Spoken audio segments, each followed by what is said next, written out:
Cocaine is a hell of a drug.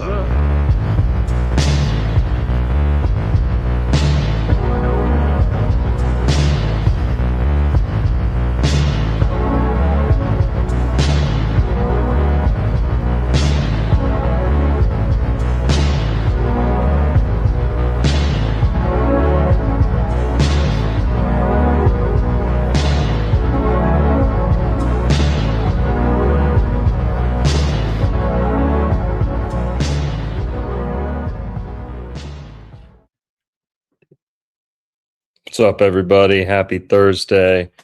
We're talking Mormon history tonight. So, disclaimer, I'm not Mormon. Juan's not Mormon. We're going to have a guest on who is Mormon, but we're not trying to convert anyone. We're not trying to be converted. My focus is Florida, and there's some fascinating links between the Book of Mormon, Mormon history, and Florida, believe it or not.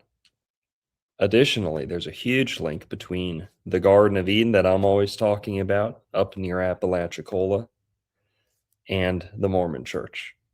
So that's pretty interesting too. We'll reveal that later when our guest joins us here.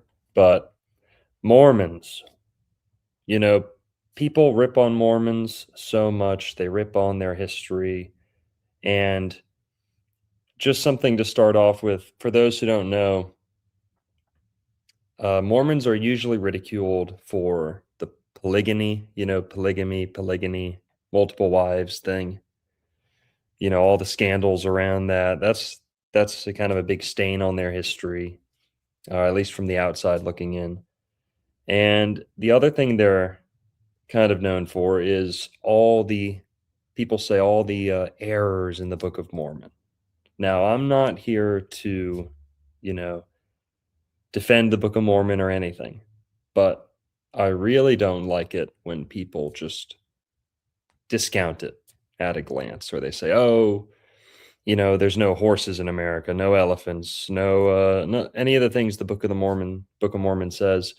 There's clearly no evidence for any of that." So we're actually going to sort out a lot of this because many of the theories that are associated with Mormonism, like the Garden of Eden being in America, Native Americans being Israelites, the Americas having a role in the Bible, or other way around, biblical people having a role in America. People scoff at Mormonism. They also know Mormons mostly just from getting a knock on the door, with the two young boys in a funny looking outfit. What can we say about Mormons? They're often clean, in my opinion. They're often like very clean, pure, right? Like a goody two shoes, maybe you could say about them. They don't drink. I like that. But we sell some Mormon stuff here at the bookstore, and Joseph Smith was a fascinating guy. Again, we're not going to get into any of the theology, really, or we're not going to focus on it. We're not going to debate whether they're Christian or not. We're just focusing on the ancient history and the Florida stuff. But here's a good little saying, right? Whenever you might think Mormons are ridiculous, there's a good little saying I heard that God created Mormons so that God created Mormons so that Christians would know how non-Christians view them. You know what I mean? How Christians view Mormons is how non-Christians often view Christians. So there's kind of a little bit of a lesson of humility here where, who's going to cast the first stone at the person to be executed, like Jesus says, who has the least sin, who's never committed a sin, you can cast the first stone, right? So not really a great comparison there, but as much as people might think the Book of Mormon is ridiculous, we should, kind of keep some humility in the fact that people think the Bible's just as ridiculous. That's what I'm trying to say there. So, yeah, I'm a Bible believing Christian. That's my go-to. No plans on converting to Mormonism ever, but I really don't like it when people dog on them, make fun of it. And actually, like I said, I share a lot, a lot of the same theories I talk about on my channel here. Garden of Eden being in America, Native Americans being Israelites, things like that. Ancient, prehistoric animals in the Americas. So we're going to get into some of the errors and the anachronisms in the Book of Mormon, and we're going to disprove some of them. Not with the attempt of proving the Book of Mormon, but showing how much it has in common with my research and tracing it back to the origin too. So, Christopher Columbus is almost like a proto-Mormon. The same way that Abraham was not Jewish, but Jews call Abraham Jewish. The Mormons really like Christopher Columbus. They see him almost as like a religious figure. We'll let our guest explain it a little bit, but all right, guys, there's a disclaimer. Okay, so we're not Mormons, but keep an open mind tonight, and I think you'll appreciate it. And last point there is, I appreciate the Mormons because at this point they're like the only group who's spending lots of money researching Israelites in America, ancient Israelites, lost tribes, Hebrew artifacts, Semitic artifacts in America. Everyone else thinks this stuff's a joke. Everyone else labels everything a hoax. All the academics, all the scholars. The Mormons, some of them take it very seriously. So, yeah, and hey, I could list off a million things I don't like about Mormonism right now, but we're going to be respectful to our guest. So, Is Jehovah's Witnesses interesting or? no. See, that's the thing is Mormonism, you can't really compare it to Scientology or Jehovah's Witness or any of these other cults. I don't think Mormonism is a cult. I think they're as Christian as some other, like non-creedal Christians who are labeled Gnostics and stuff. They're just like Gnostic Christians, basically. Not to generalize, not to, you know. But yeah, Would you man. say it fits the argument about, right, the Israelites being in the States, the Americas first, more than the Bible? Like, does it help your case more, the Mormon narrative, than the actual Bible itself? Or No, the Book of Mormon doesn't help any of my research, but some of the Mormon researchers were trying to prove the Book of Mormon. They are unearthing a lot of stuff that I really like. So people like Wayne May, who's this other guy's name? Rod Mildrum, Rod, something like that.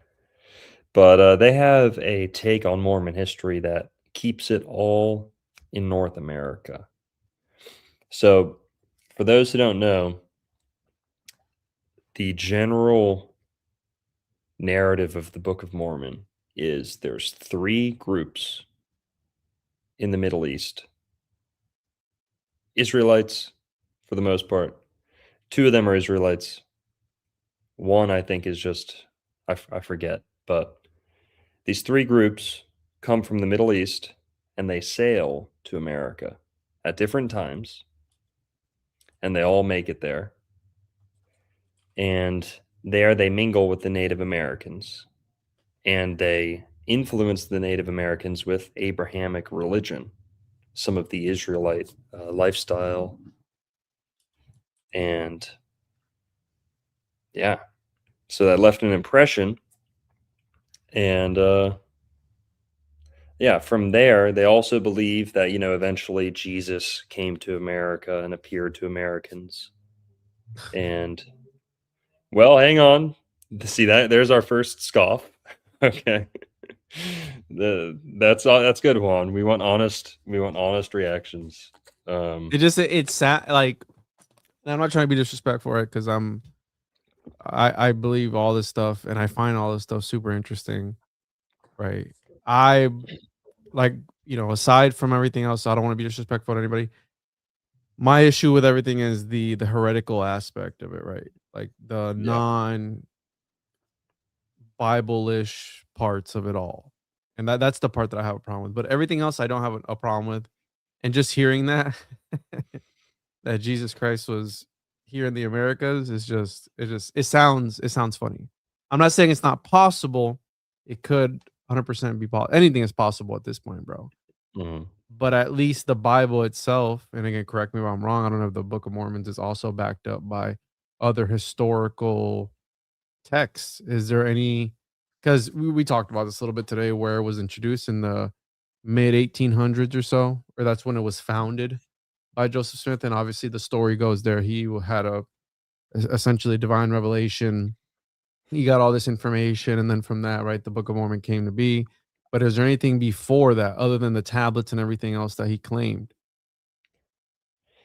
So things that Joseph claimed before that, or things that came before Joseph Smith? Yeah, that can strengthen the Mormon point of view. Okay, yeah. So let's look at it that way. Um, And I don't want to say that the Bible is more valid just because it's older. I'm not trying to say that. But yeah, at least there's records. You get what I'm saying? Where it tracks down the line. yeah. Well, we were talking about Christopher Columbus before we went live, and I think that would be a good conversation to pick up because the thing about some of these theories, and by the way, okay, I know a little bit more about Mormonism than I just said. I'm trying to wait for our guests to get in here before we lay down the real gravy. But the three groups were Lehi, whose two sons, Nephi and Laman. That's one group. They're the main group. There's also the Jaredites, who sailed to America, and there's the Mulekites. They make it to America too. They all mix in with the Native Americans, or they are the Native Americans. That's how some people interpreted it. But all right, did Israelites ever make it to America? The the Mormons are not the first to think that. Christopher Columbus would be the first to think that. Christopher Columbus, when he sailed over 1492, one of his first theories that he developed in the Americas was that the Native Americans were descended from Israelites, Hebrews, or some Semitic people. Now, we know that because Christopher Columbus heard Hebrew words spoken by the Native Americans. He thought they named certain places Hebrew words. He, there's some mentions from one of his crew that the Native Americans may have even done circumcision, some of the ones that he saw. And yeah, there were other things, there were other clues, right? So, according to this one rabbi, Columbus wrote down over 20 words that he heard, that sounded like Hebrew. Now, we don't know which 20, but many rabbis have written about this later on. And he also talked about maybe some Arabic words, Aramaic. Now, we know that because Christopher Columbus brought an interpreter who specialized in Hebrew, Aramaic, and Arabic. Now, why would you need those if you're going to China or India, right? So, and Columbus himself also knew a fair amount of Hebrew. So, Columbus believed, I wonder why. he suspected the Native Americans were descended from Israelites.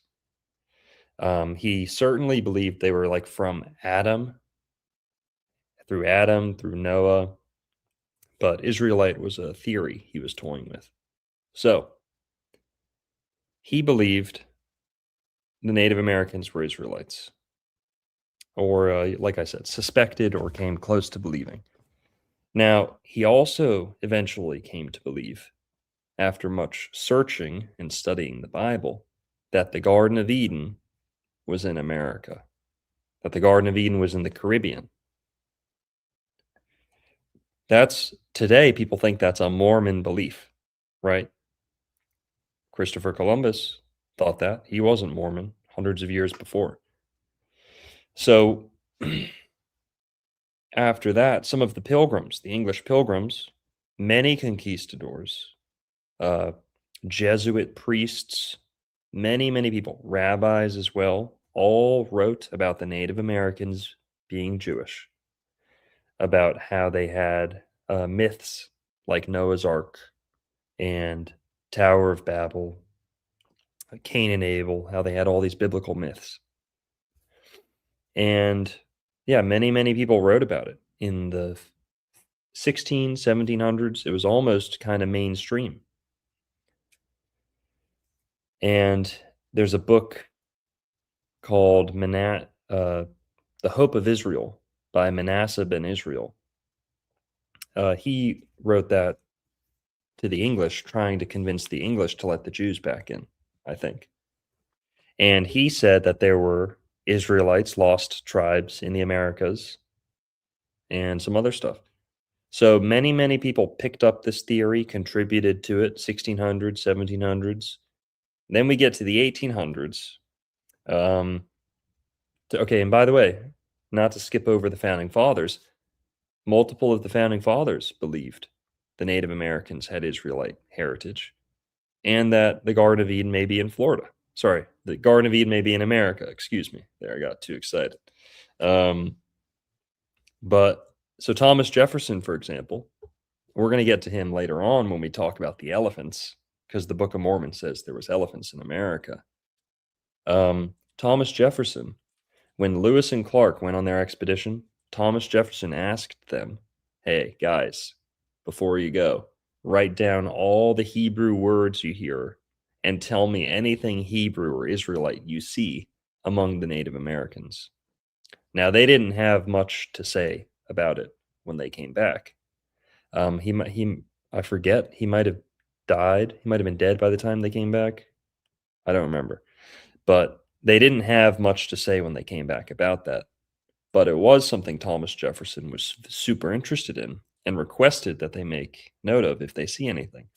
So, was Thomas Jefferson a Mormon? No, he had proto-Mormon beliefs, right? Or proto-Mormon theories. Now, who else? You know, if you go down the list of, if you can search, go to the Wikipedia, Jewish American Indian theory, please. Yeah, so I looked up the apparently the Mormons think that Jackson County, Missouri is where the Garden of Eden is. Yeah, I think it's fake news personally, but So the Jewish Indian theory? Jewish American Indian theory. Jewish American. Here we go. Mark O'Farrell gifted 5 Old World Florida memberships. Shall I, man? This one? Yes. So the Jewish Indian theory. The erroneous idea. Yeah. Here, you read it. So Jewish Indian theory is the erroneous idea that some or all of the lost tribes of Israel had traveled to the Americas and that all or some of the indigenous peoples of the Americas are of Israelite descent or were influenced by still lost Jewish populations. The theory was popular in the late 17th century following works by Manasseh ben Israel, John Dury, Thomas Thorogood, via the works of James Adair, Ethan Smith, and 2 Methodist elders by the names of George Lane and Johnson Dunham. It had a lasting legacy through its influence on Mormon belief. Speaking of Mormons, speak of the devil, our guest is here. Guys, join me in welcoming our guest, Latter Day Chad. What's up? Apologize for being late. I had to get another appointment today doing sales because my boss got mad at me for taking a dump in the middle of the workday. Not even kidding on that. And so I had to hurry and get another sale. But I'm here. We're So I we're live. listened to We're live, I by the list way. I was listening for a little bit of what your guys were saying. And for some backstory around me, like even if I didn't believe like in the Mormon stuff, I believe like that the Israelites came to America, and that's actually what got me to like look into the Book of Mormon. And so I started seeing like conspiracy people talking about different bizarre artifacts found in America that can't be explained. I saw people talking about, well, maybe the old world in Egypt was actually in the Americas, right? Because there's the thing about the Egyptian artifacts in the Grand Canyon, which I actually have a source that seemingly confirmed that might be legit, which I can touch on later today. And then I remembered that the Book of Mormon was supposedly about people that were descended of Israelites and Egyptians, both. And so that's what, got me to look into that stuff. But there's a lot of really fascinating stuff. And I personally think that a lot of the world's history is just lost, right? Like that we don't know what's really happened. We don't know, but there's a lot of missing artifacts. Yeah, man. Well, we're glad to have you, and thanks for joining us from work. Glad you made it out of the work bathroom. But Actually, it was a all right, park because I do door to door stuff. So yeah. Well, guys, Latter Day Chad was on like a year or two ago. We talked about some cool stuff. Yeah, we met him through Zertus, and I don't know if you met Juan here. I haven't. Juan, this is Latter Day Chad. Do you Nice want to meet you, to man. you want to share your Nice to name, meet you. Latter Day Chad? Well, my name's Will, but they just call me Latter Day Chad because that's my username. Okay, hell yeah. All right, man. So we're just giving kind of a little overview of Mormonism and Mormon history and trying to get ahead of some critiques and give some disclaimers before we dive in. But since Yeah, you're and one here, thing, go ahead. yeah, I mean, I'm sure I can sort of address a lot of those things because, like, I wouldn't say I'm the most orthodox Mormon person. In fact, I butt heads a lot more with like LDS content creators than I do anybody else. Like, they really don't like me. But Yeah. I will say this, that um, I came to the conclusion, at the very least, Joseph Smith was channeling something. He was tapping into something supernatural when I was like investigating this sort of stuff. And it was actually like the people that really kept me from wanting to believe any of this stuff because he had so many fascinating things. Like he wrote a whole thing called the Lectures on Faith, which is basically about manifestation and how that's how God's power works, right? And he was seemingly teaching something very similar in some ways to what a lot of new agey people are teaching with ascension and our oneness with God. Um, and I do disagree with a lot of the stuff they've done since Joseph Smith's time, but I think if you really look into him, at the very least, he was tapping into something supernatural. And Alice, I think we lost your audio there for a sec. Aleister Crowley actually um, talked about him and sort of saw him as someone. They're trying to silence him, bro. Yeah, we lost you again. There's Aleister Crowley saw him as what? As like a rival like figure. Ooh, okay. Whoa. Well, hey, we did an episode, me and Juan, on John D a couple weeks ago, and there's some really interesting connections between John D and Joseph Smith. Um, Mm-hmm. but yeah, so Oh yeah, I believe that 100%. So I personally think Joseph's like here's one problem I take with Mormonism is that they make the same mistake that I think all that Christianity made, that I think Judaism makes, where they get their revelation and their stuff, and then they think it's done, and they think no other stuff is going to happen. And they try to attribute a lot of the prophecies Joseph Smith made about future figures that would rise up and future things that happen. They try to squish it all and say that Joseph Smith did all that, even though he specifically talked about future figures. And I do remember someone telling me, I could be wrong on this, about John Dee talking about a coming Elijah figure in the last days, right? Yeah. And Joseph Smith talks a lot about that too. And now I've done a lot of videos in depth about that. And I believe that Elijah figure, it's like Joseph Smith was there to set up for this figure, and that this is actually who the Jews are waiting for and why they reject Christ, right? For example, in Zechariah chapter 6, I believe it is, it talks about this figure that they call the branch of David, and it describes him building a temple to Jehovah. It's like Jesus didn't do that, right? That's the guy Jews are waiting for. They're waiting for this guy that's going to build a temple, and he's going to gather the lost tribes of Israel together.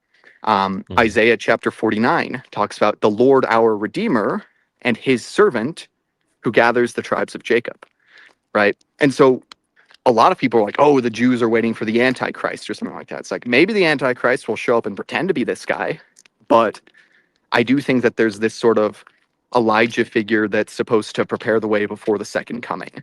And I think Mormonism was meant to pave the way for that, but the Book of Mormon is actually more critical of the LDS Church than it is of anybody else. And I would even say that the Book of Mormon is more explicitly Trinitarian than the Bible is, right? The Book of Mormon doesn't teach that Jesus and Lucifer are brothers or anything like that, that people will attribute to Mormonism. And that's sort of a later interpretation. And I believe that, again, they're doing the same thing that other people have done, where there are these prophecies of things that are supposed to happen, and the early Mormons knew about these prophecies, and they've now been reinterpreted, right? And so, in some sense, I would say the Book of Mormon is kind of universalist in some ways, where it says that all those who come unto Christ are of his church. Joseph Smith once said that, you don't have to be a Mormon to be saved, but it helps. And so I believe the purpose of the LDS Church originally was to create this structure to build a literal Zion nation, like what the Jews are waiting for. That's why we have all these Zionists who think that the Rothschilds nation and Bibi Netanyahu and that stuff, that they're supposed to fulfill these prophecies, because the Christians, for the most part, have just ignored all those prophecies. But they are things that are in the Bible that are supposed to happen. But I would also say the Old Testament makes it very clear that, Christ is Jehovah. Zechariah 12 says that they'll look upon his body who they've pierced. Isaiah 49 says that we're engraven on the palms of his hands. Isaiah 63 says that in our affliction, he was afflicted. All right. Yeah, All right. Yeah, and so, sorry, man. Yeah, go to try the neighbor's house. All right, I'm not having. well, the point being, I think that there's a lot of stuff that really shows the divinity of Christ was something that was prophesied, but that there's more things to come. And I also believe that Mormonism is important because it's a key to some lost history. I don't think that the Book of Mormon people were the only people in America whatsoever, but I think it's like a little thing that's been preserved. Here's another interesting thing that hang on. Sorry. All right, go ahead. So I actually just did a video on this. So Joseph Smith claimed that the Book of Mormon was on gold plates, and currently it's not officially owned by the LDS Church. It's owned by a private collector. It's stored in the same vault or right next to the vault. Last I checked, it could have been moved, but they have gold plates that have the Quran on it. And it was a gift to a Chinese emperor. They've dated it at the University of Utah, and it's actually, if the dating is correct, the oldest Quran that we have, right? And so, go ahead. So we're gonna have to talk about the Mormon Islam allegations at some point, since you brought that up. But Okay. here, since we're talking to a heck of a lot of people who aren't Mormons and don't know Mormonism. We're trying to give them an overview of what Mormons believe, starting with the ancient history. Maybe we Okay. can get to some theology later on. And I know we probably covered a little bit last time you were on, but Yeah. we've got a lot of evidence prepared. We're going to try and disprove some of the anachronisms and, the stuff people scoff at. I think a lot of it's easily not verified, but, there is good evidence for a lot of the claims. So Yeah. break it down So for us. We'll break it down for us, starting with who are the Jaredites, the Mulekites, and the Lehites or so Nephites. the Jaredites, the claim is that later on in the Book of Mormon, the people that came to the Americas, they find records of another group of people who were like wiped out. And apparently they're giant. They're like 7, 8, 9 feet tall. There's an account where Joseph Smith allegedly found the bones of one of these people that was in a girl's journal, and the skull was like huge, right? And he said that it was one of the Jaredites. And so essentially, when the Tower of Babel was being built, there's a group who um, basically prayed to the Lord to preserve them. And so their language wasn't confounded. They kept the same language as each other.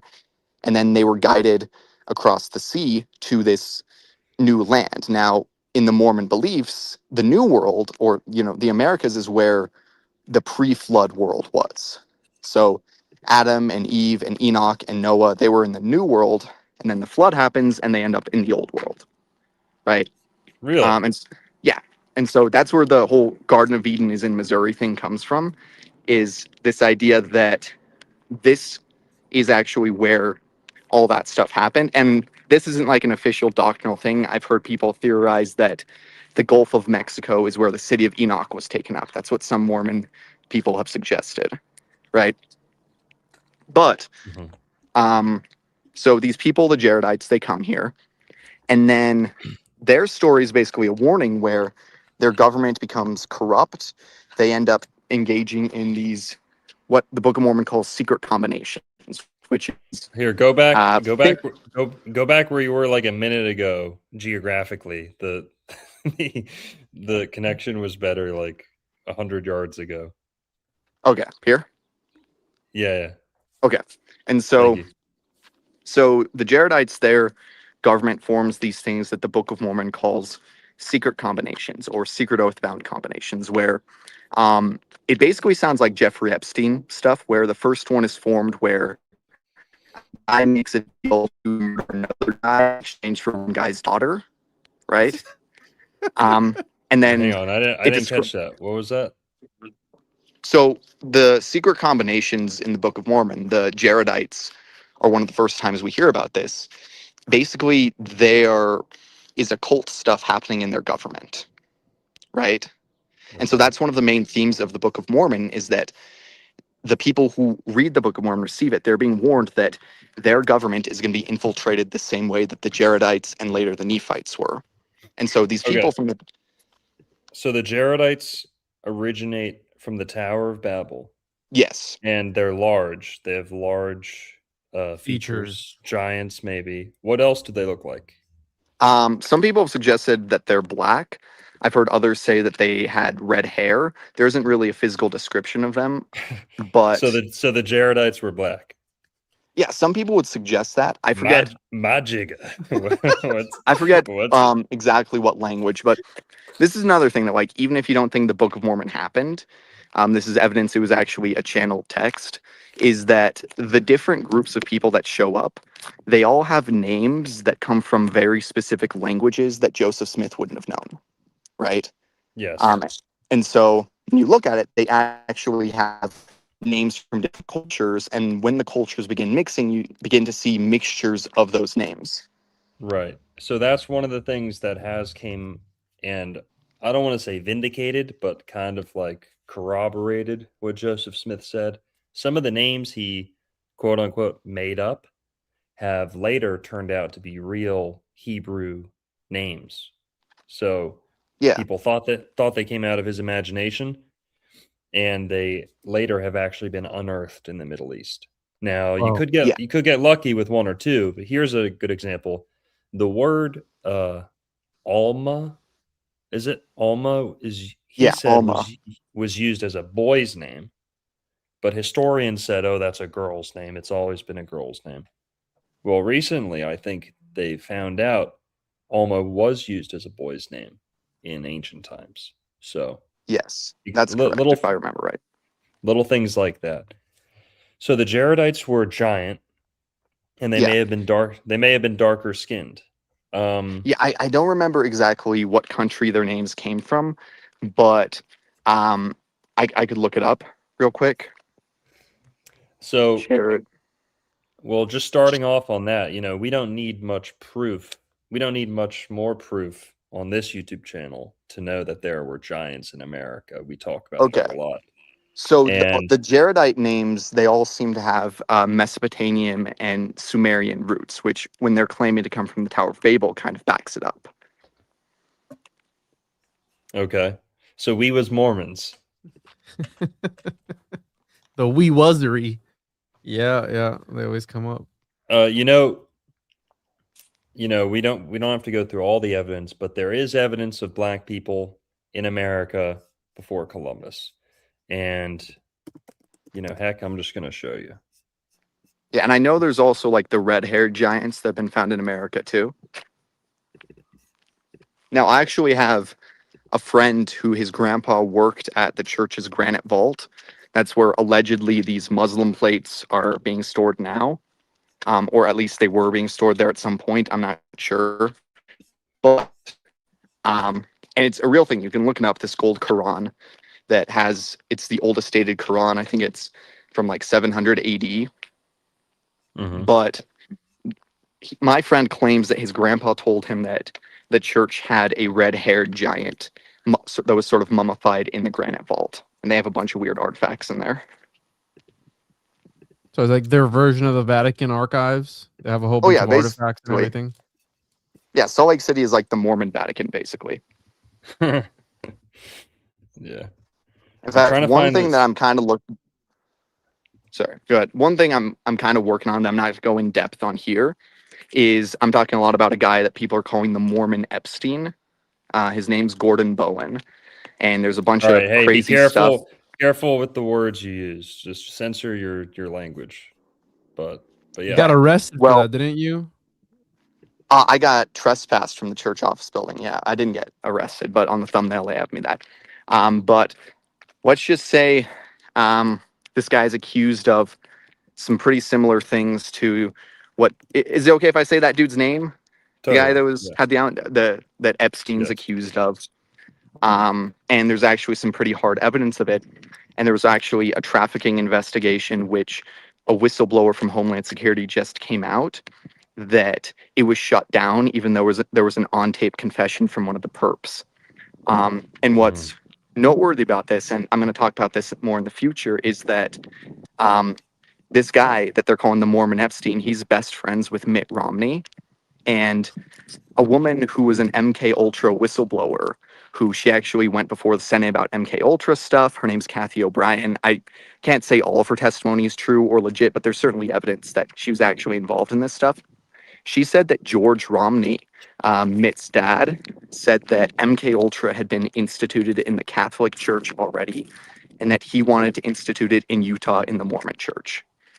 And so that's what I think is going on with this Mormon Epstein stuff. Okay. Whoa.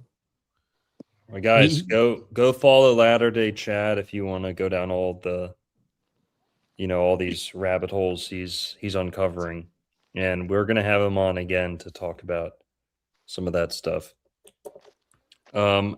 Just since we're on the topic of the Jaredites, hang on, where's Juan? I'm right here. I'm on the screen. You're not. Okay, sorry. But yeah, I mean, while they're looking that up, I did a whole video exposing that stuff, and it goes pretty deep. There's a channel called We Are the People that talks a lot about that stuff that's going on in Utah right now. Totally. So this is a picture from the Maya. It's like a Maya painting. And on the right there, you see a bearded black man, clearly a black man.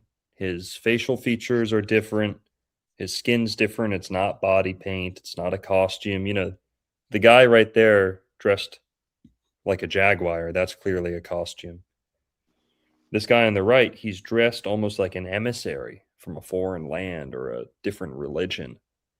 You know, his garb's all different. His symbols are all different. His clothing's different.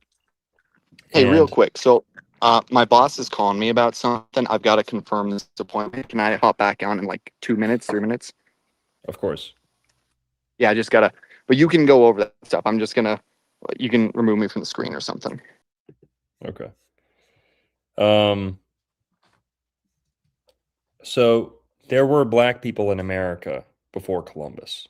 Now, hang on. Are we saying that they ruled everything and they were, you know, millions and millions and they were kings and queens and no. Okay. You can toss a coconut into the ocean off the coast of Africa and it'll wind up in Florida. So don't want to give them too much credit, but you can sail from Africa to Florida to the Americas pretty easily. You don't even really have to try sometimes. You know, you can float there, just follow the current. And so it wouldn't take much for a boat full of Africans or dark skinned people to wind up in America, even by an accident. And, you know, this may be a depiction of some black people being received in the Americas.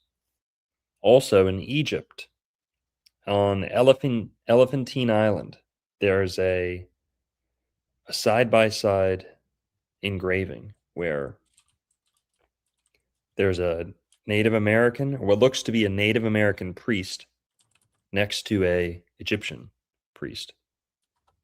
Yeah, search Elephantine Island Native American. And also, when DeSoto came to Florida, went through the Gulf of America, he found on his way out of the Mississippi, actually DeSoto died, but his expedition was leaving the Mississippi River, and they saw a canoe full of black Indians, canoe full of black men. And the black men, they said, had a different sounding voice. He was bigger. You know what? I'm just going to pull it up. I got to pull it up. Can you find it? I Well, looked up. You said Elephantine Island engraving Native American. yeah.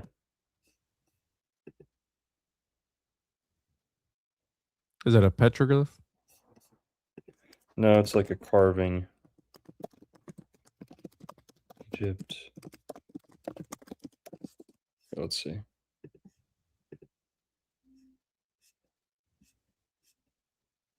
And when you say black, do you mean like African American or just like dark complexion? Because I mean, you know, I think we've talked about this before. Some of the Native Americans, I mean, there are people that are out in the sun all day could have had a dark complexion, right? A darker complexion. Yeah, it could be. You know, here, look at this picture here.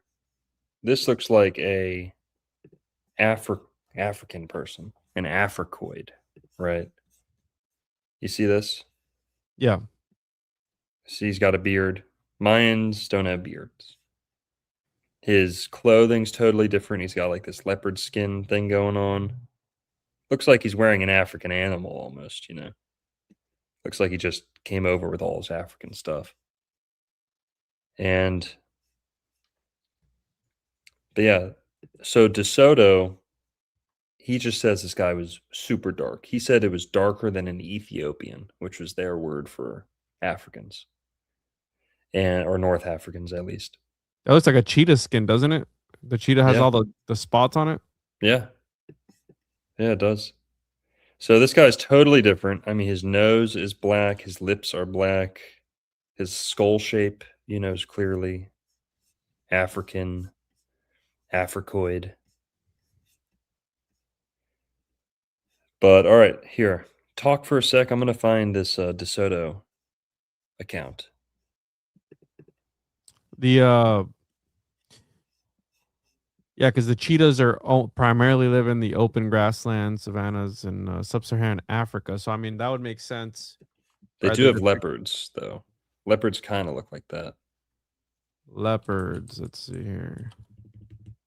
Yeah, no, you're right. You're right. Yeah, no, it looks more like a leopard if anything, because it's got the bigger circle around the spot in the center. Yeah, I mean, anything is possible, but how you said you could technically float from Africa to the Americas. And I don't know if we talked about it yet, but you and I were talking earlier off air of where Christopher Columbus thought he had landed at first. He Yeah. believed he was in what mainstream history says is was it India, right? Or China? Yeah. So he said to the king and the queen that he was looking for India, China, Cathay was one of the words he used. Um, so yeah, he basically was saying, I'm going to go to India or China. I'm going to try and find another way to get there. The year before Columbus was born, in 1450, the Byzantine Empire collapses and the Silk Road is more or less cut off. And England is struggling a little bit because they want to get rich off that trade. So Columbus kind of baits the king and the queen with this expedition, this plan to go find another route so we can kick back the trade, kick up the trade again. I'm going to go find another way by sea. And he knew they would invest in that. He knew they would sign off on that. And remember, Columbus didn't need money from them. He needed royal rights. He needed the rights to certain things. He needed a military protection to get past the pirates and stuff like that.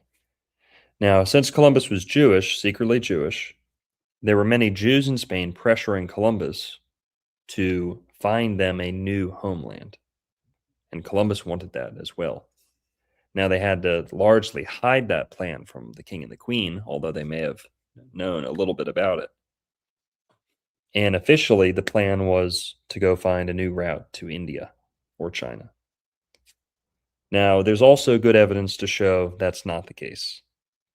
There's tremendous evidence to show Columbus was secretly, he knew there was this new place. He knew there was a new, almost untouched wonderland, a paradise. And I'll tell you how we know that. Columbus, as much, as little as we know about his life, we know that as a young man, he went to Ireland. And there he heard about Saint Brendan, this Irish saint who, Brendan the Navigator, the patron saint of sailors and captains, who allegedly sailed to America and made it back. Allegedly, I think.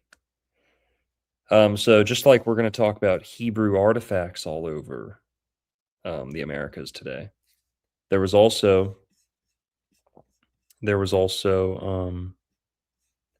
Irish writing, Ogham writing all over America. So the Irish came to America, a small expedition or something like that. And then there was also Prince Madoc. So Prince Madoc was more medieval times. Saint Brendan was like, I don't know, around the time of Muhammad, around the time, somewhere around there, 500, 700. Was it Matic a myth too? Well, Saint Brendan was like between 500 or 700. Madoc, Prince Madoc, was Welsh. He is credited with making a similar voyage to Saint Brendan. He allegedly made it to America, and then I forget if he sailed back or not. People disagree. But on our episode, we talked about how he was looking for the Welsh otherworld, which is known as Appalach or Appalach, Appalachia, Well, we're also, in the Apalachicola River here in Florida. We're going to talk about also tonight. And so Columbus went to Ireland. He heard about St. Brendan and he heard about Prince Madoc. Then he went to Iceland. Yes, Columbus went to Iceland and he heard about Leif Erikson, who definitely made it to America. So, yes, Columbus knew there was something else here that he was looking for. And he may have pretended to be only looking for India and China, but him and his supporters knew, his Jewish supporters knew he was looking for something new. And Yeah. all right. And so here's something fascinating as well. So when I was talking about these Isaiah servant passages, and how a lot of these passages that people attribute to Christ seem to be about a distinct figure who serves underneath Christ, Christopher Columbus actually attributed those passages to himself in some of his journals. And he seemed to believe that he was this servant in Isaiah who gathers the tribes of Jacob in some type. And honestly, I think it's like an archetype, but it's an interesting here. thing.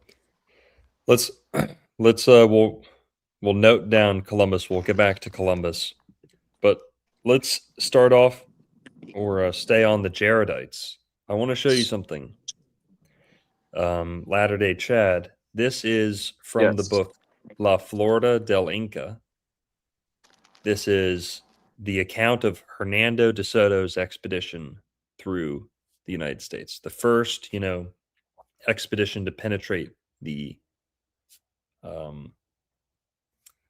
inland United States. They landed in Florida, then they went around the Gulf, and they went out the Mississippi, and then they escaped to Mexico. Well, in Book 6, chapter, what is X, 10?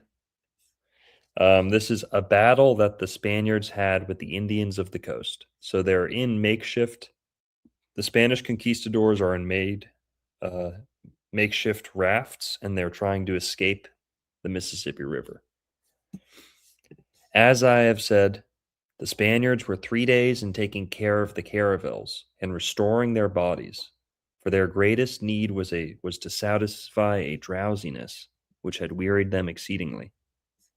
Then in the afternoon of the third day, they caught sight of 7 canoes, setting out toward them from some rushes. And in the first of these canoes, they beheld an Indian, very different in aspect and color from those they had left inland.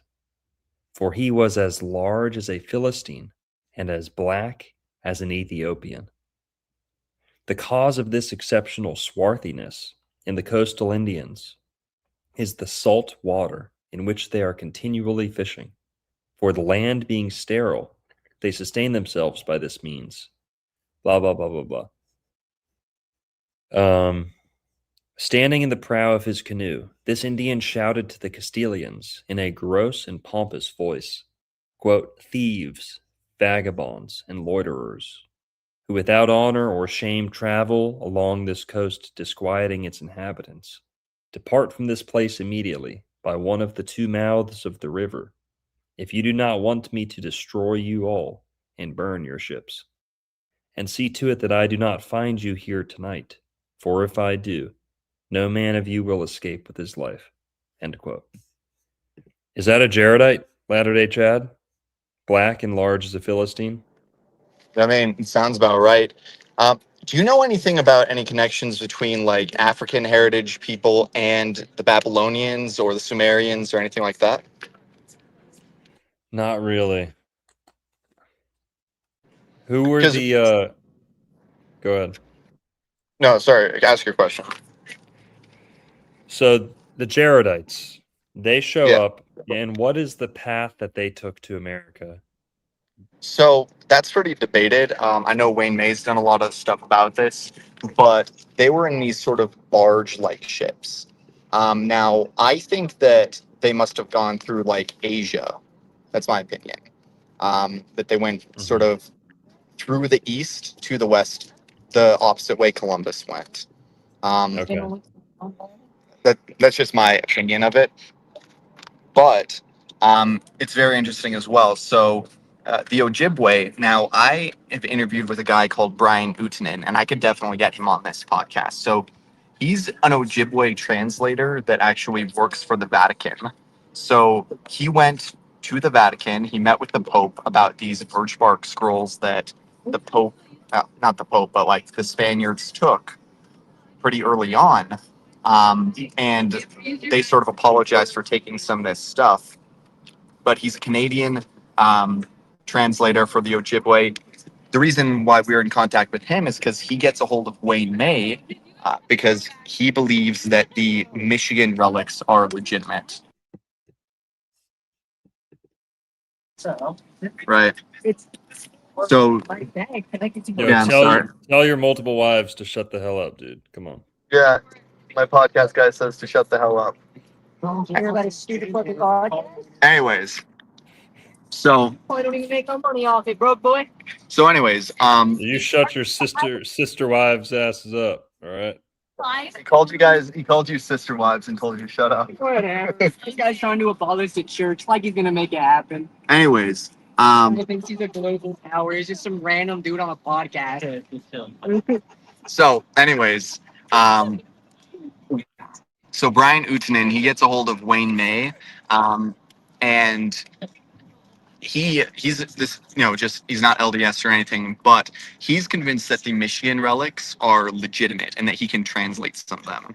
And right now, the Ojibwe, they're actually trying to get their hands on the Michigan relics because they say that those are their artifacts. And there's a story of one of the groups of the Ojibwe people that they actually came in these sort of what they called turtle boats, right? And the story about the Jaredites is that they came in these big dish-like barges, essentially, right? So it's the same story. We find this in Native American oral tradition. I found a video of a Micmac lady talking about the same thing about these turtle boats. And it's part of the Turtle Island story, they call it. Well, dude, hey, man, you're going to like this. So, E. Calloway, I'm going to mute you for a sec. All right. E. Calloway, the guy who said Florida's the Garden of Eden, he points to gopher wood being, only native to Florida. So gopher wood, what Noah built the ark out of, it only grows in Florida, in the Panhandle, along the Apalachicola River, which is the river that Wayne May is obsessed with. Now, the gopher wood, gopher is a Native American word. It's Hebrew also, but put that to the side. Gopher is a Native American word. In Florida, we have the gopher tree or gopher wood. The gopher, the pocket gopher, the animal people know. And then the gopher tortoise. So gopher tortoise, there's gopher beetle, gopher snake. There's lots of gopher animals in Florida. Gopher means to dig or to excavate or to carve out or to cover, right? And what's interesting is the gopher tortoise. Now, to Native Americans, they did not see a distinction between tortoise and turtle.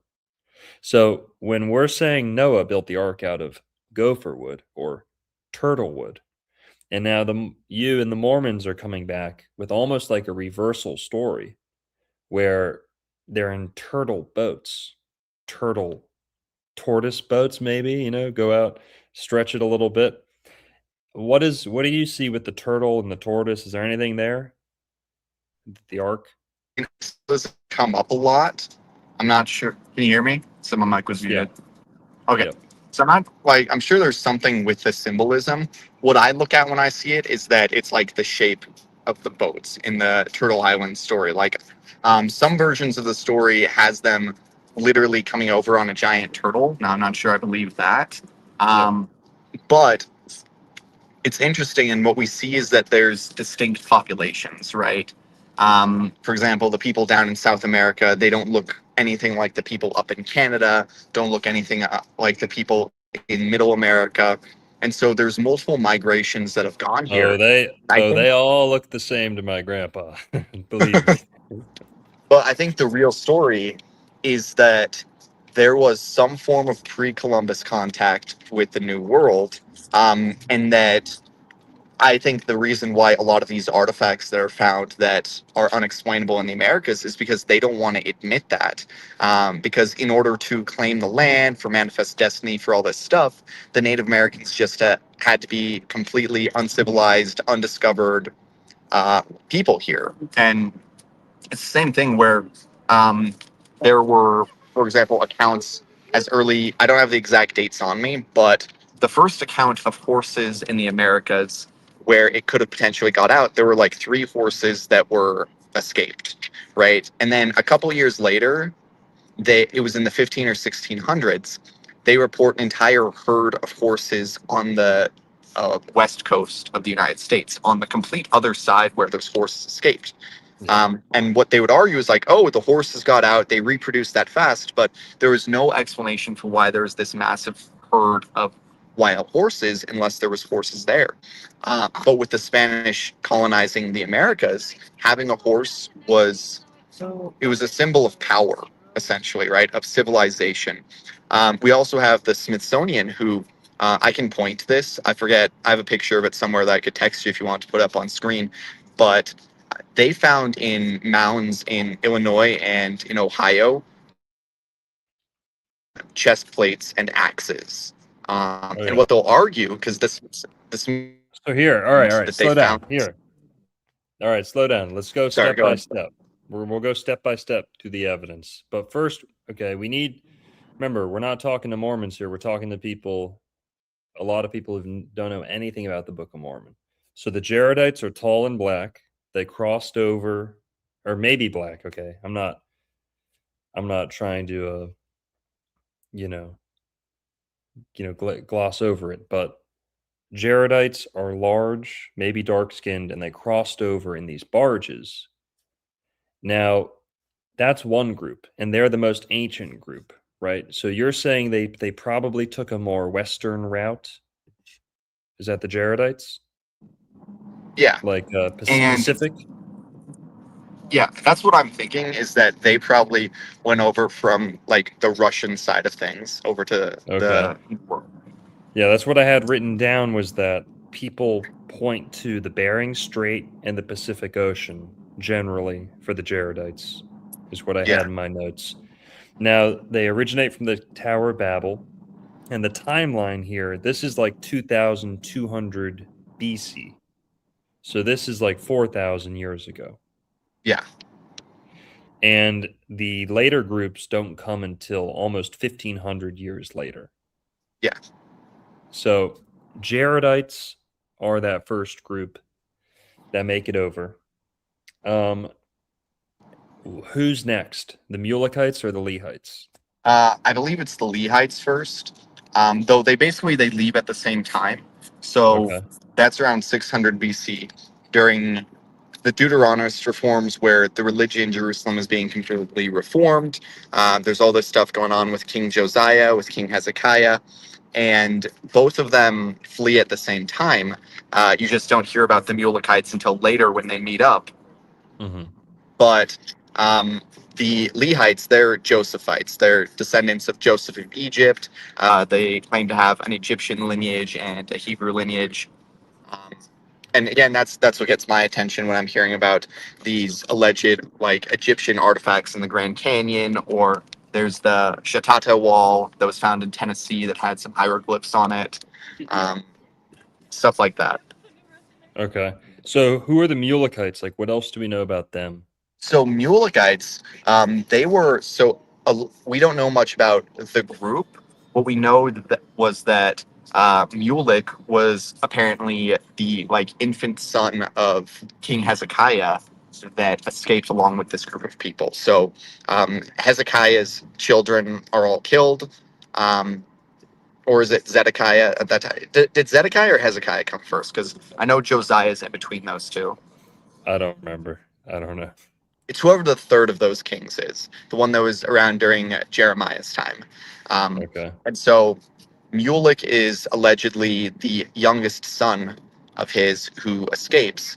Now, that's actually one of the things that this Brian Utanen, this Ojibwe translator from the Vatican, is talking to us about, is that Mulek, when it's translated, basically means little king. and that their people have a story of this little king coming over on a boat, like this infant child who was a king. And he was the last son of the king of Israel when they were all of his children were slain during like the time of Jeremiah, right? When they go into Babylonian captivity. And the story is that he had another secret son who was like a baby who escapes with a group of people, and they end up in a different location. I think, and what Brian Untinen was talking about is that they have a story of going in through like the St. Lawrence River, I believe it is, up into the Great Lakes. Okay, so the Mulekites may have came from the northern route. I had that Yes. written in my notes. The Mulekites escaped from Jerusalem. They sailed through the Mediterranean, out the Straits of Gibraltar, it's theorized, and that they followed a more northerly or northern route, and they arrived in the Americas around 587 BC, Yes. shortly before the Lehites. So that's the Yeah. Mulekites. Now, the Lehite, does anyone say Lehite, or is that improper? I mean, no, that would be correct. The Okay. Lehites or the Josephites or whatever. So Lehi is apparently a descendant of Manasseh. And what he does is he's being told to flee. And what's going on in the religion at this time is there's a big argument over secular religion versus people who think that they can have visions and have angels visit them. And he's one of those people. So the people in Jerusalem don't really like him that much. And so he prophesies that Jerusalem's going to be destroyed. They try to stone him. And then him and his sons basically steal a record that has the lineage of Joseph of Egypt on it, along with some scriptures from prophets you haven't heard of, like Xenos, right? And they call this the brass plates. Well, I've heard of Xenos. I was smoking on some Xenos like a couple hours ago. All right, so Mulek and Lehi, their groups are more or less Israelites, right? So Yeah. they would look kind of Middle Eastern. Yes. Now Lehi is said to be the lightest skinned. Is that correct?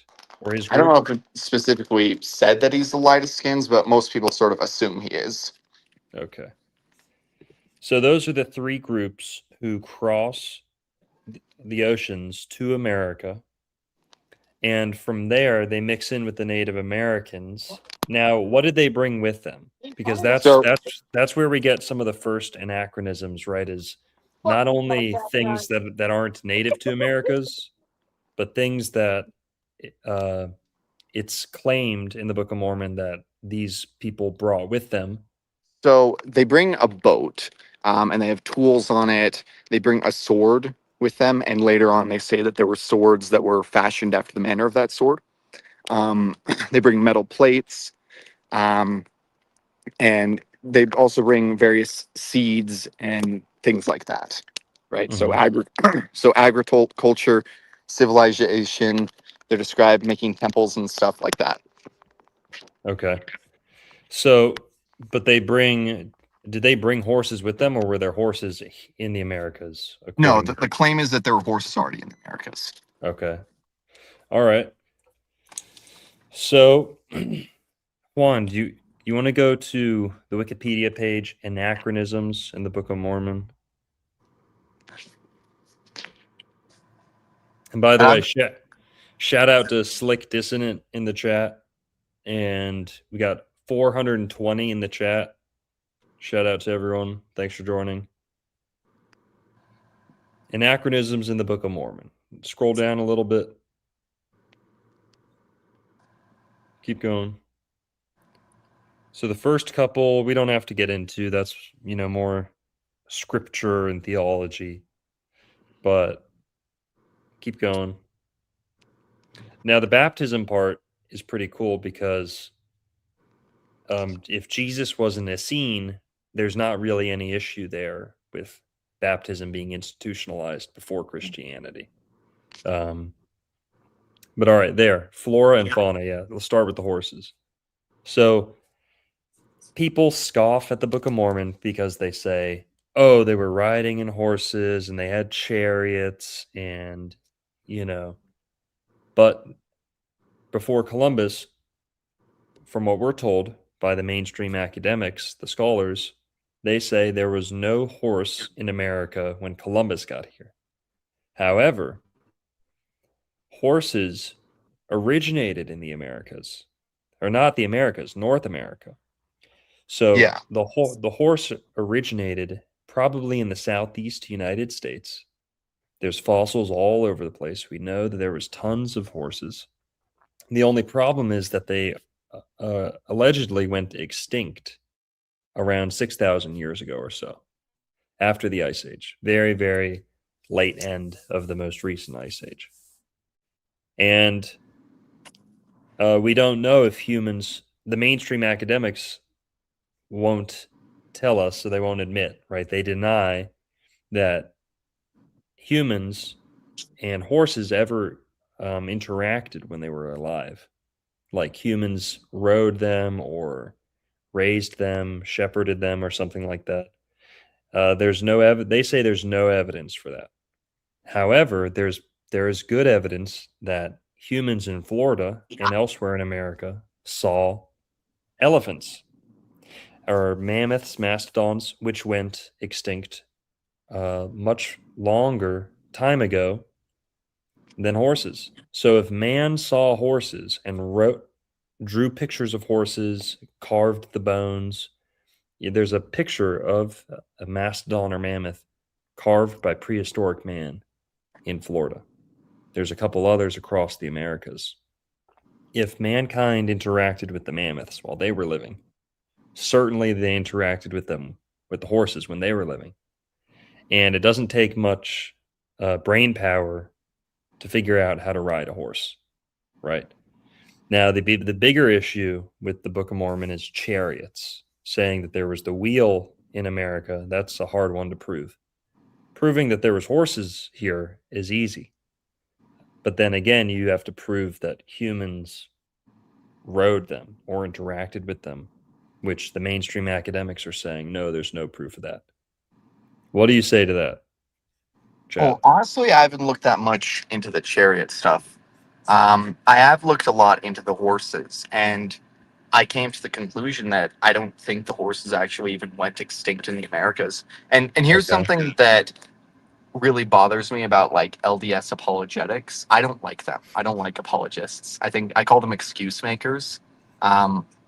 Where they'll try and say like there's these weird things called tapirs that were in Oh, yeah. yeah, and that were in like the Mayans, and they'll try and say, oh, well, maybe they were riding on the tapirs, and they translate that, or maybe it was an elk, and like you'll see this stupid art of like Moroni on an elk or something like that. I think that the horses just, I don't know how prominent they were, but the reason I was off the screen, and I'm gonna try to pull it up, is I had Claude looking this up to me of what this account is. So okay, so in 1579, there is the Drake account, and so Sir Francis Drake on the California coast documented that there were herds and thousands of horses, Oh, wow. right? And he called them wild horses as well. And this is one journal entry. And now, what most scholars will try and say is that some of the horses that some Spanish people had gotten free and that they'd repopulated. But if I remember correctly, and I can look up the exact date, so this is in 1579, that there was about 2 years after some of the horses had gotten loose, and there was nowhere near enough that they could have repopulated into having herds by that time. And so what we see, because even in our day, like the government and everyone, they're trying to control narratives. I don't think they're like, oh, we're going to say no, there aren't any horses to debunk the Book of Mormon. And I've talked to like this Brian Utanen guy who he's not LDS, but he's like, yeah, I think we probably had horses.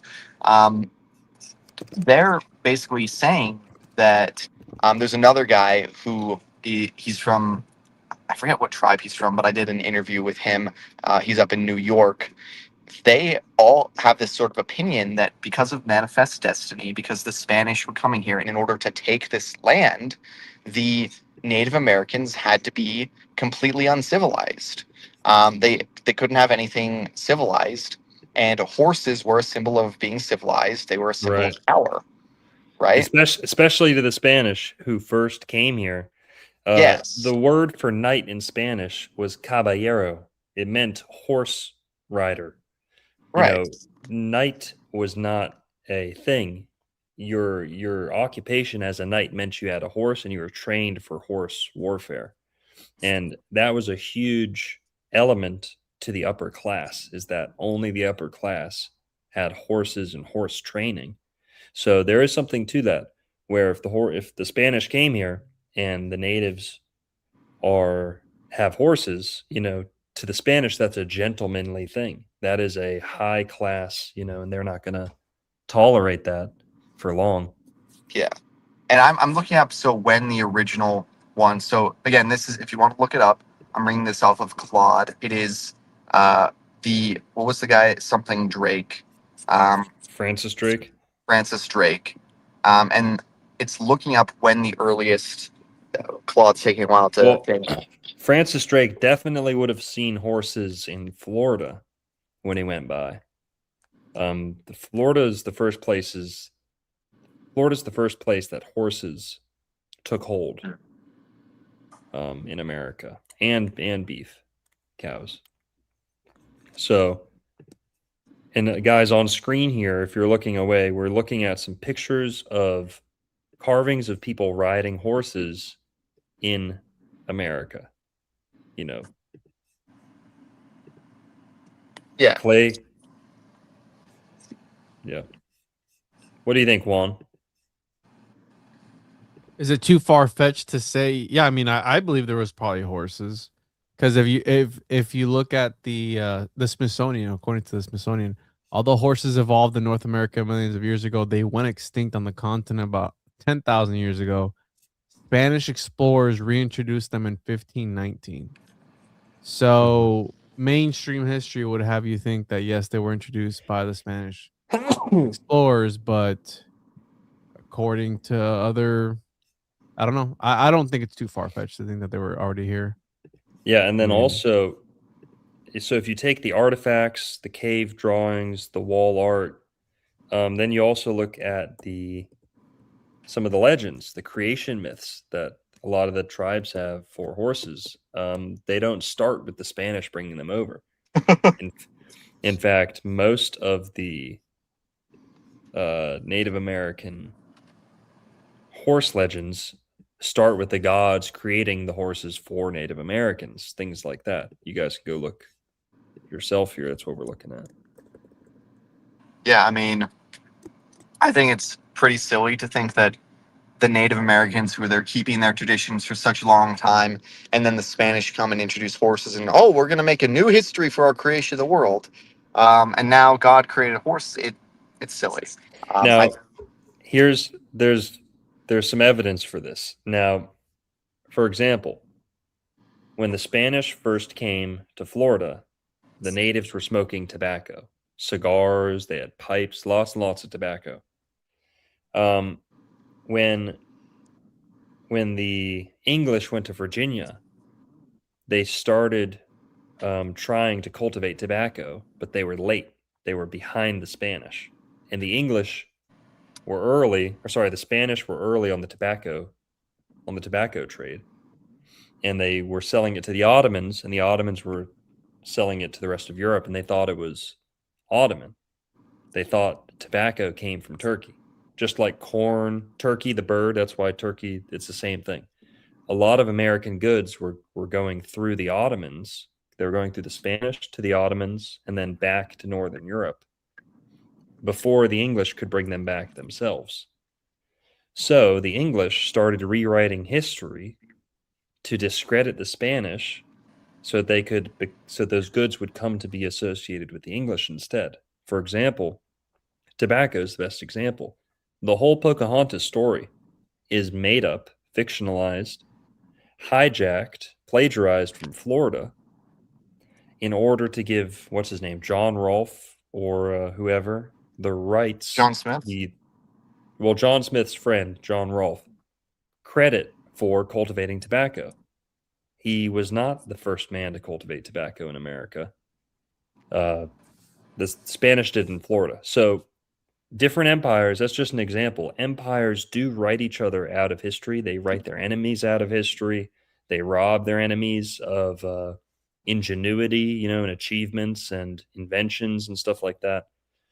So it's not that far-fetched to say Native Americans had horses all along. Juan, can you also search up native horses or wild horses of Carolina and Virginia? There's a whole like subspecies of horse that's native to America, and the American racehorses are also bred. Some people think it's a theory, right? This is pretty out there. Some people theorize that American racehorses have a little bit of ancient American horse DNA.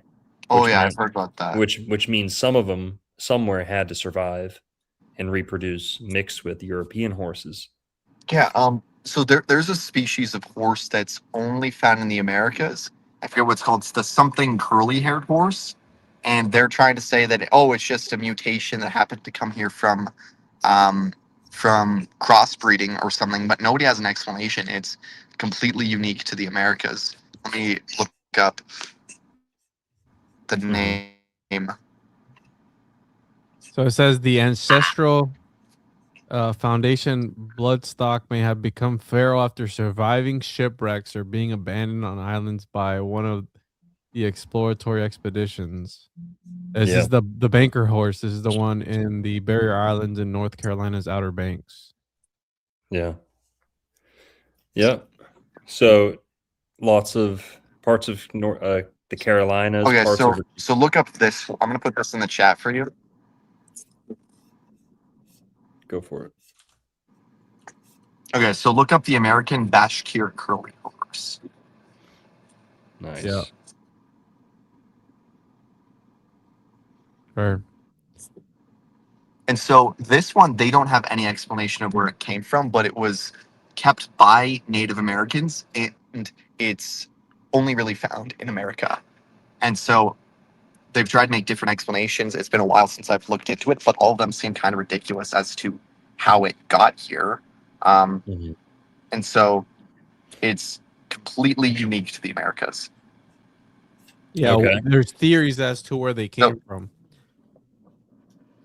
But no one knows, right? Yeah. And they have to have these theories because they can't just say, oh, well, the Native Americans had them the whole time. Right. So, okay. So horses could have been here, and that's a big evidence or a big factor used against the Book of Mormon.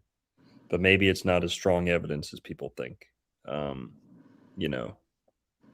For being against the Book of Mormon, it may actually corroborate the Book of Mormon. Now, can I add something?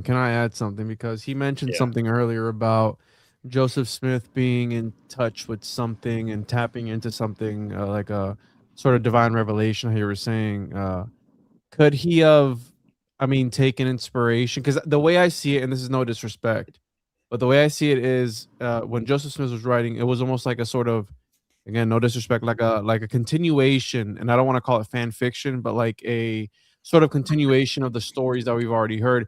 Do you think I think he was obviously inspired by the original Bible and then just added more stories to that. Is that a possibility as well? Or do you I would go as far as to say that I believe the Book of Mormon is an extension of the Book of Isaiah, and that the Book of Isaiah is one of the most important books that is in the Bible, and that its prophecies haven't been fulfilled yet. And that's where Mormons get it wrong as well, where the way they're presenting the Book of Mormon, this is actually an official revelation that was received, is that since the 1800s, the entire Mormon church has been under condemnation from God for not using the Book of Mormon for what it was supposed to be for taking it lightly. And so I would say you're right in some sense of that, absolutely. Here's one thing I would like to say, my personal opinion. So like I said, I'm not exactly an orthodox LDS person. In fact, most of my videos you'll see I'm going into but sort of obscure topics that have been talked about. There's a big movement of people who don't even think Joseph Smith ever practiced polygamy, for example. But I think there's evidence he did. I also think there's a lot of weird things with the polygamy. But why that's prevalent is that I think there's more evidence that Joseph Smith taught reincarnation than that he taught polygamy. Like, there is a lot of evidence of this. And I've done like 3 whole videos on Mormon reincarnation and this phrase, to go no more out, that's found throughout the Book of Mormon. And what I believe is that the Book of Mormon is a very coded text.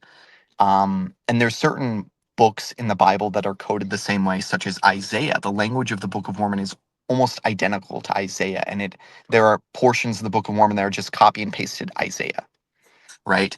But I believe that people like Isaiah, like the Essenes, like Jesus Christ, were actually part of a more esoteric group, and that these more esoteric teachings are hidden in the Book of Mormon. And so, like I said, there's actually apostles early on in the LDS Church that were explicitly teaching a form of reincarnation.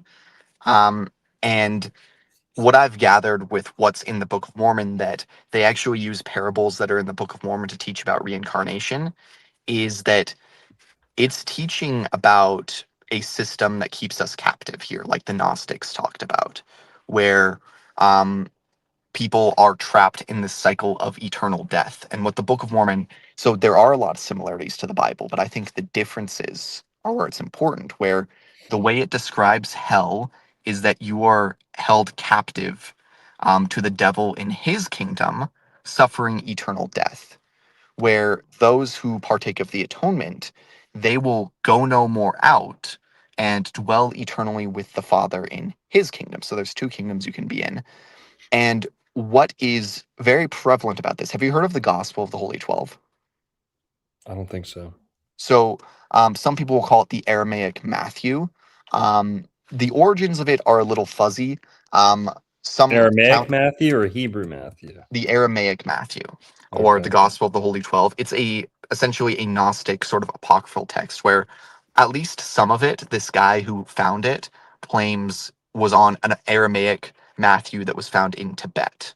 But he also, there's some accounts of him sort of claiming to channel parts of it, but it uses that same phrase from the Book of Mormon that is used once in the Bible in the Book of Revelation, to go no more out. But in the Gospel of the Holy 12, it explicitly uses it in regards to ending reincarnation, where in the Book of Mormon, you can sort of subtly see that if you read between the lines and you're seeing how it's used. Like, oh, there are these people who they suffer eternal death and are captive to the devil in his kingdom. And then there are these people who go no more out and are perfected. But the Gospel of the Holy 12, it explicitly says that they go in and out again for ages, where those who partake of the atonement with Christ will go no more out, and that continued death and rebirth has no more effect on them. So that's my opinion, is that what Christ did and what the atonement did was it ended reincarnation. And that us down here, we're stuck in hell, basically, suffering eternal death. Sort of like what the Gnostics were kind of teaching. Right? And so one thing that's very prevalent, like it's sort of underlying in the Book of Mormon, it's very subtle if you're not looking for it, but early Mormon leaders certainly talked about it, is that Mormonism is very Gnostic. And I think what Joseph Smith, I don't think he fully completed what he was supposed to do. But I think what he was supposed to do was restore what the true Christianity was, which includes Gnostic elements of it, that whatever Gnosticism came from, because there were different sects of the Gnostics.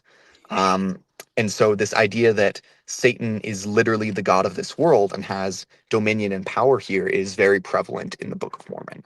I would say these sort of underlying Gnostic themes. And so I believe that it was a coded book written by these same scribes and scholars like Isaiah was, who are teaching these hidden doctrines. One of the things that you mentioned earlier about how obviously how we have different denominations of Christianity. I'm sure there different denominations of Mormonism, because what Joseph Smith had originally put out, I'm sure that got twisted around and changed up throughout all these years as well. So it's a different transformation than what he maybe had originally planned for it. It became something else completely different Oh down yeah, the like line. 100%. And that's really what my videos mostly are going over. So aside from covering the SRA, the Gordon Bowen stuff, I'm trying to uncover what Joseph Smith was actually teaching. And so there's different sects of Mormonism. The main branch, the Brighamite branch, the biggest one, that came to Utah, they're the only ones who believe in polygamy, actually. Um, all the others either say that Joseph Smith made a mistake with polygamy or that he never practiced it at all. Um, and we have accounts from David Whitmer, who is a good friend of Joseph Smith's, and a guy called William Marks that shortly before his death, he was saying that polygamy was a deception and that it was going to destroy the church. And so we have that kind of going today. And honestly, like I'm someone where I'm like, there's a lot of people like, oh, it's so evil, it's awful. It's like I don't really care if someone has multiple wives.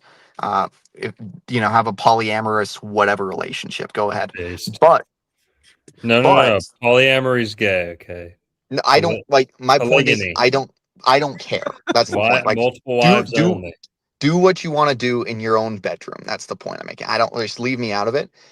But from a doctrinal perspective, section 132 of the Doctrine and Covenants is very suspicious, which is the polygamy revelation. So it comes out publicly years after Joseph Smith's dead, and allegedly they found it in a random desk drawer Hmm. after they crossed the plains. And it contradicts a lot of stuff in scripture as well. For example, everywhere else in Scripture, in Mormon Scripture, the new and everlasting covenant is the atonement of Jesus Christ. But in section 132, the new and everlasting covenant is eternal polygamous marriage. And not only that, it's many wives and concubines. So it's not just having multiple wives; it's having concubines as well, which is almost like a Hella sex, bitches. Yeah. right? Um, Islam maxing. and it also it claims that Isaac in section 132 of the Doctrine and Covenants was a polygamist. That's nowhere in the scriptures, and it just says certain things are just demonstrably wrong. Um, Well, and so Jacob had multiple wives, yeah, Jacob did it, and Abraham did, and those ones are true, but but Isaac never did. Isaac didn't. No, there's nowhere in the scripture that suggests Isaac had multiple wives. And so what we see happening after Joseph Smith's death is, in my opinion, like there's a whole conspiracy that Brigham Young and his guys killed Joseph Smith, and there's certainly evidence Joseph Smith was betrayed. But um, what I think is going on is that all these people are fighting to say, well, we're the rightful successors to Joseph. We're the rightful successors.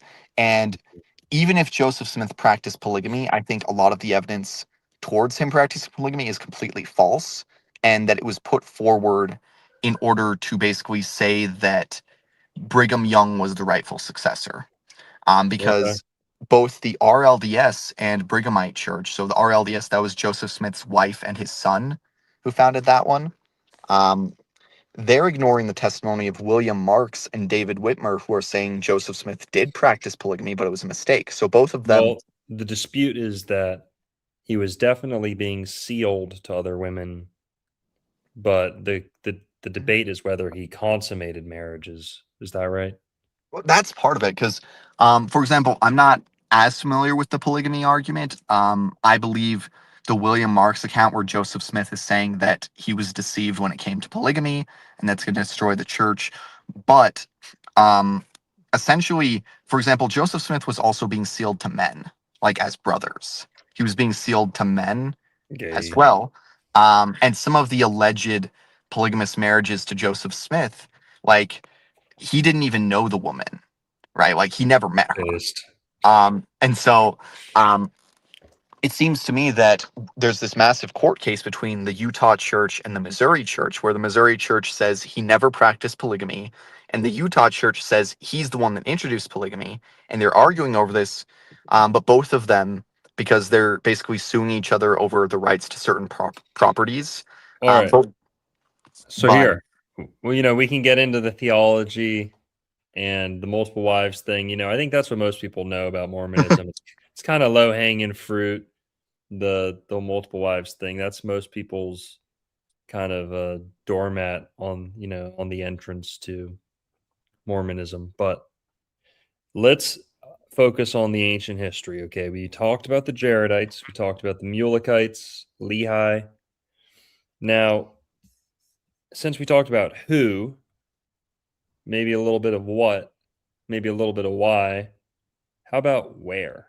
Okay, where does the Book of Mormon take place? I know we talked about the animals, but we kind of glossed over where is this going on?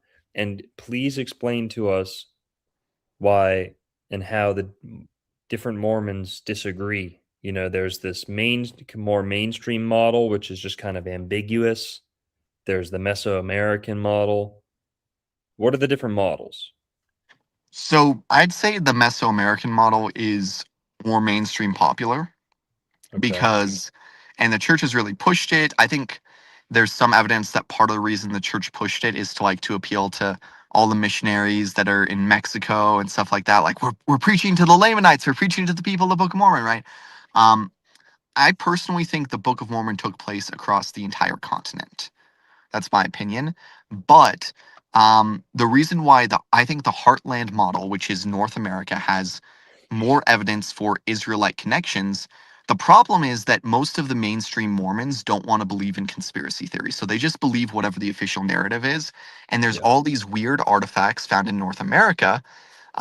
And they just don't want to believe that they're real. In fact, the Michigan relics, I don't know if you know this, the they were in the hands of the LDS Church for a very long time, actually. Mm-hmm. So they had them in their granite vault. I'm also aware from an Ojibwe person that I'm in contact with that they were worried about this stuff getting out. I don't know the details of this artifact, that it would basically hurt the relationship between the church and Native Americans. But in the granite vault now, allegedly, there are some artifacts from New York that support the Book of Mormon. Mm. Um, so it's interesting stuff. I believe there's more evidence for Israelite stuff in North America, but I believe it was across the entire continent. But I also believe that there were people there who had nothing to do with the Nephites and Lamanites, and they were just a small people that mixed in with this population. I believe there were all sorts of people coming to America, and that this is just a story about a very small group of people that were here. And I think there were people from all over the world who came to the Americas way before Columbus. Mm-hmm. Okay. So, of those three groups, did they all land in the same area or do they meet up later? They meet up What's later. okay. So what we're looking at here, there's like a general land northward and a land southward. And there's like a narrow neck. I hear about a narrow neck of land a lot. So most people assume, based off just kind of the just basic descriptions, if people get this image in their head that's almost like the isthmus that connects North America to South America, or like Right. Panama around there. It's like the skinniest part of the land that connects the north to the south. And that's like a general description. But there's also something that I've been researching a little bit, and I heard, so for those who don't know, most Mormons believe, like Chad said, it's that the Book of Mormon mostly took place near Mesoamerica, Central America, um, near Panama, Mexico, somewhere around there. But we're kind of forgetting that Joseph Smith dug this whole story out of somewhere near New York, right? Vermont, New York, somewhere over there where he found his plates, or where he's instructed to find them. Now, the big hole in this kind of theory that most Mormons believe in is that some of these people had to then cross from Central America all the way to New York, but they'd already written down much of the story on the plates. Is that correct? Is that what some people think? Many people think? We Yeah, I can't. mean You're that's muted. essentially what they believe happened. Um, again, oh, Well, and that's am I that's muted? something that Okay, no, we can and hear yeah, you and now. that's essentially Okay, that's essentially what a lot of people believe. Like I said, I think that so there's a really good guy who's done geography on this. That he's been on this channel, Zion Media. His name is Lance Weaver, and he's really broken down this full continental Book of Mormon model. And he points towards evidence that there is a lot of evidence of intercontinental trading. Here's something. So, are you familiar with the Hamza hand? Yes. Hamza hand. Okay. I want you to see if you can look this up. Search for. The Ogi symbol, the Ogi hand. Oh no! So it's found on the Hopewell Indian. So search for Hopewell Mound Eye Hand.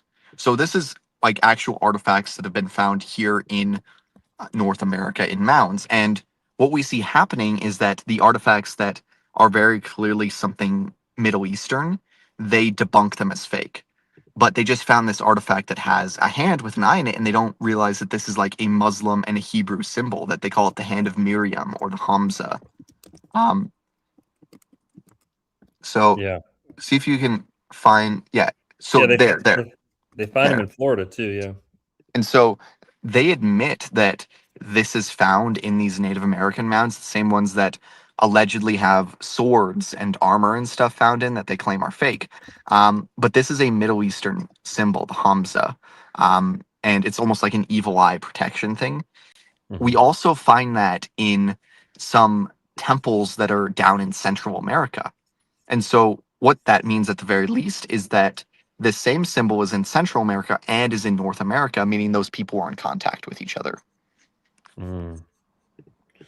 Okay. Well, this could be like a pretty universal symbol, just to play like devil's advocate. This is a pretty almost like archetypal symbol. Um, you know, kind of like the swastika, where it's so universal, it doesn't necessarily trace the movements of one specific group of people. But you're right, it is good evidence. Yeah. But here, so a lot of Mormons are thrown off and they don't. So the plates were taken out of New York, near New Yeah. York. But how did people get thrown off and start looking in Central America? Because it seems Joseph Smith, he mostly points to North America. He Oh, yeah. found who's the body he found is his name Zelf. Zelf. Yeah. So when he finds this Native American skeleton, like literally, Joseph Smith just gets a shovel and digs into a random Indian mound, and right away they find a skeleton. Like, and he was just expecting it to come out, and just it pops out, and he says that this was a white Lamanite named Zelf, and Okay. and he tells this guy's whole story and claims that he was walking the plains of the Nephites. Right, so he's in Ohio claiming that these are the plains of the Nephites. So that's Joseph Right. Smith's own words. Where we run into that idea where people start looking in Mesoamerica is that there's not a lot of evidence for the type of cities the Book of Mormon talks about, at least on official narratives, in North America. Right. Just if you look at it, you'll see big piles of dirt. And so the official narrative, according to like the museums and stuff, is that there was no large civilizations in North America. Um, and so a lot of these apologists who are really trying to appeal towards mainstream academics, they immediately go towards Central America and be like, well, there's all these massive cities here, so that's where the Book of Mormon took place, and try to fit it into that, if that makes sense. Yes. Okay. So when Joseph is, I don't want to say writing, but compiling and, putting all this together or unearthing it and like canonizing it, they're not looking at South America at all, really. No, not really. He's experiencing things in North America. He finds this body. They're digging into graves of the mound builders. And again, if we want to critique Mormonism even more, we'd actually say Joseph Smith was finding things Joseph Smith grew up as a young kid, treasure digging, treasure hunting, grave digging sometimes, Yeah. He believed in like geomancy, or there's a better word than that. That like using magic rituals, you could almost summon treasure up through the ground and things like that. He used the stones we know about. But one thing we could say, if we want to almost reverse engineer this, is say uh, Joseph Smith, maybe he didn't, actually, what's the word? Like channel all this stuff, like some people say. I'm not saying he didn't, but you could make the case that he saw all the ingredients he needed digging in the mounds as a young kid. Oh yeah. He may have saw some things that looked like Middle Eastern. He may have saw bones of horses, bones of elephants, all these things in the mounds and the graves and boneyards he would dig through. And Um, I'll take this a step further. I would say a better argument against Joseph Smith is to say that because of all of the interest around the mound builders and trying to figure out who they were, that is more likely excuse. And that there was this knowledge in the 1800s that there was a massive civilization that was once on the North American continent. We mhm. even hear Abraham Lincoln in a speech at Niagara Falls talking about the bones of the giants who once dwelt on this continent. It was a Yes. known fact back then, Yeah. right? The problem is, if you address that, you have to address the fact that there actually was some massive lost civilization on the American continent. And even if it's not the Book of Mormon, there was something. Yeah, dude. You know what you're really gonna like? So, you were telling us about Columbus, how he believed he was, acting out biblical prophecy. He likened himself to Elijah, Moses, Isaiah. Um, here's a really good one that I think you're gonna like. So Abraham Lincoln, in his Niagara address or some of the notes he's writing near Niagara Falls, he thought he might have to give a speech or something, so he's kind of like coming up with some cool ideas for things to say. I don't know if he ever said it out loud, but he wrote down, as you just said. I'll share my screen here. Abraham Lincoln, who was a bit of a giant himself, he was between 6'4" or 6'6". With his top hat, he looked like he was 7 feet tall. This is it's a correspondence, so I guess he was writing letters to someone. But this is Abraham Lincoln's quote about the giants. Now you guys can go flip through the document yourself here. It's Library of Congress. And we'll read his quote. So, dude, not only is this Abraham Lincoln talking about mastodons and giants, he also lays out this very interesting, like quarters of history. Like he chops history into 4 quadrants, and you're gonna love them. It's a perfect Mormon, like chef's kiss on the whole thing. But all right, so Abraham Lincoln wrote, "But there is more." So people always quote the giants and the mastodons, but they never read the sentence right in front of it. But still there is more.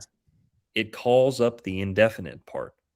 When Columbus first sought this continent, when Christ suffered on the cross, when Moses led Israel through the Red Sea, nay, even when Adam first came from the hand of his maker, then as now, Niagara was roaring here. The eyes of that species of extinct giants, whose bones fill the mounds of America, have gazed on Niagara as ours do now. Contemporary with the whole race of men, and older than the first man, Niagara is strong and fresh today as 10,000 years ago. So, what is he saying? Abraham Lincoln is saying that he randomly, or not so randomly, picks out the 4 most important events in history, it seems, or at least the most important events to American history, because the Niagara Falls are witnessing all of these things. He's literally saying, you could interpret this, Adam perhaps created in America. You could maybe glean from that. Christ, Moses, Adam. So he's saying, you know, the giants were in America, the mastodons were in America, maybe even Adam was in America. But what about Moses and Columbus? So this is something that I figured out, okay? Columbus sailed in 1492, right? 1492, Columbus sailed the ocean blue. When did Moses leave? You guys know? Mm-mm. 1492 BC. I didn't. 1492. Well, Juan's going to check and it's going to say between 1500 and 1450. But that's good enough for me. That's the Around exact. 1446 BCE. That's fake news. Look up the Usher Chronicle. USSHER. Usher Chronicle. This is the official chronology that went alongside the King James Bible for over 100 years. Usher Usher chronology. places it at 1491. Other people, 1492 and 1491 is one of the most commonly proposed dates for the Exodus, BC. So, what are the odds of Abraham Lincoln cutting up history into 4 perfect little quarters? And he's saying God created Adam. Oh, and by the way, here's another amazing parallel. Look at these 4 people. These are not 4 insignificant people.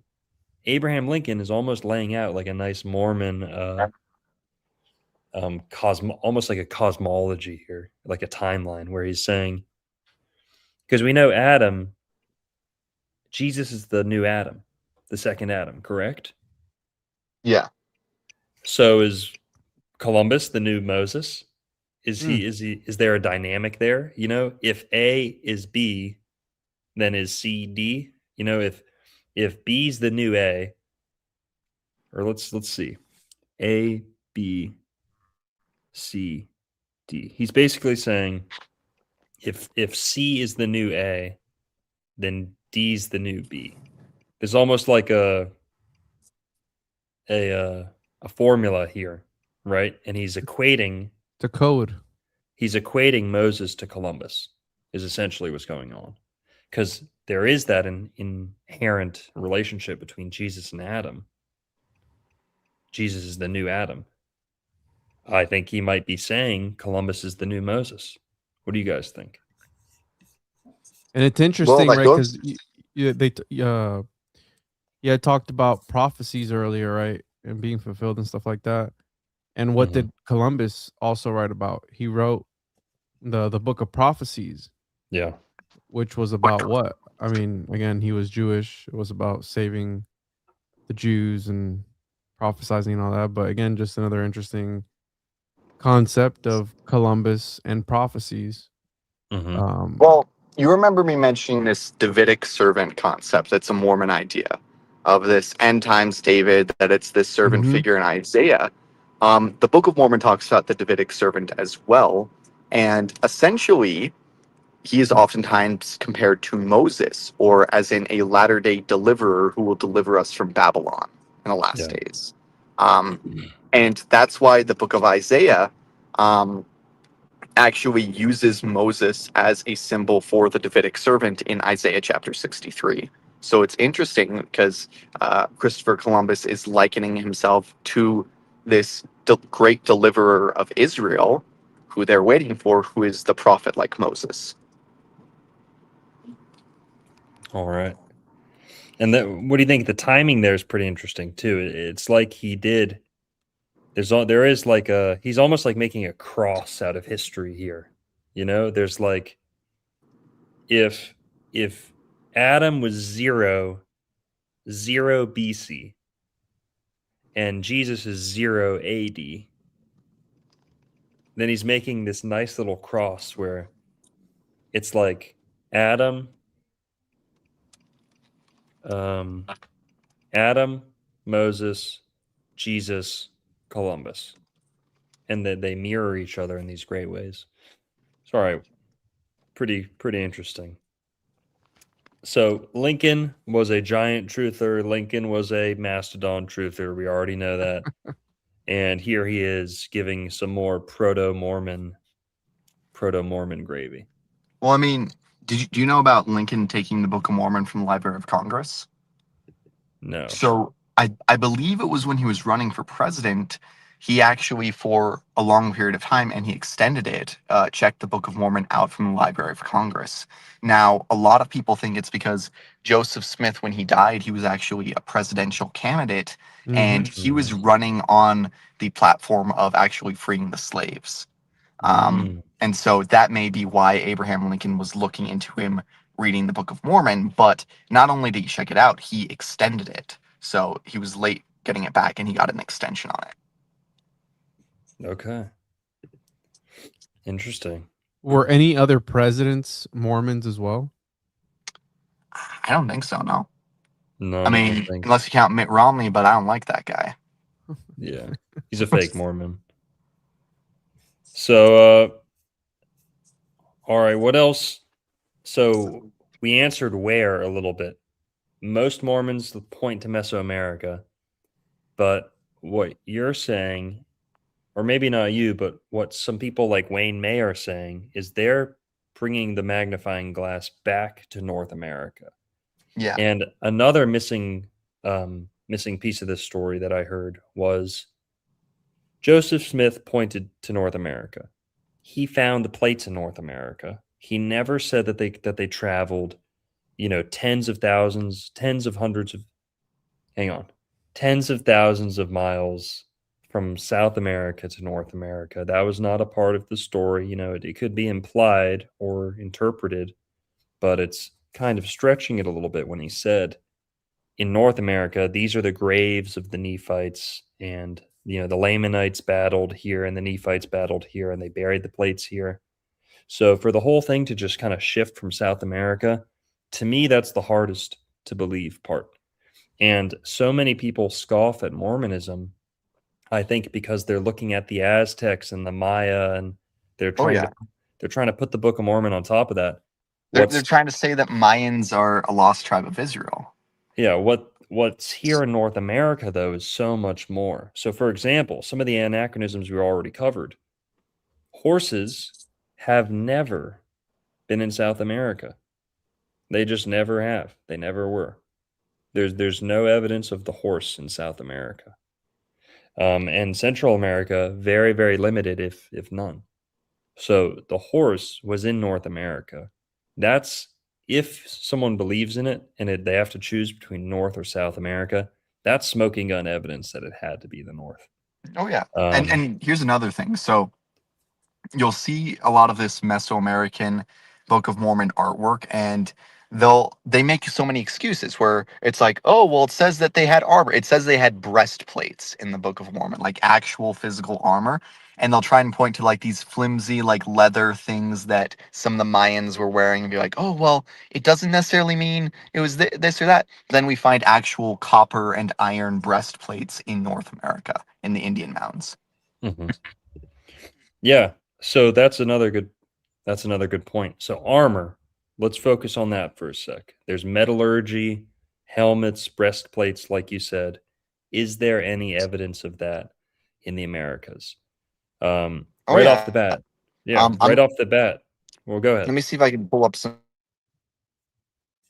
Juan, can you search Temecula breastplate, please? Oh, I'm just going through. So I sent somebody.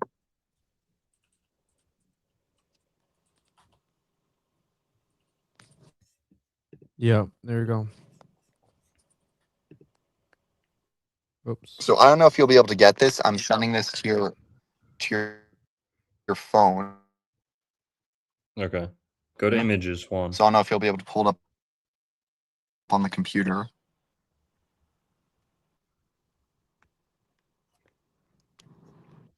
Which one am I looking for? I guess just some of the first ones are good. You showed this before, right? Yeah. So Here, I've got it. have you heard of Hopewell Mound 25? You're going, your connection's a little iffy.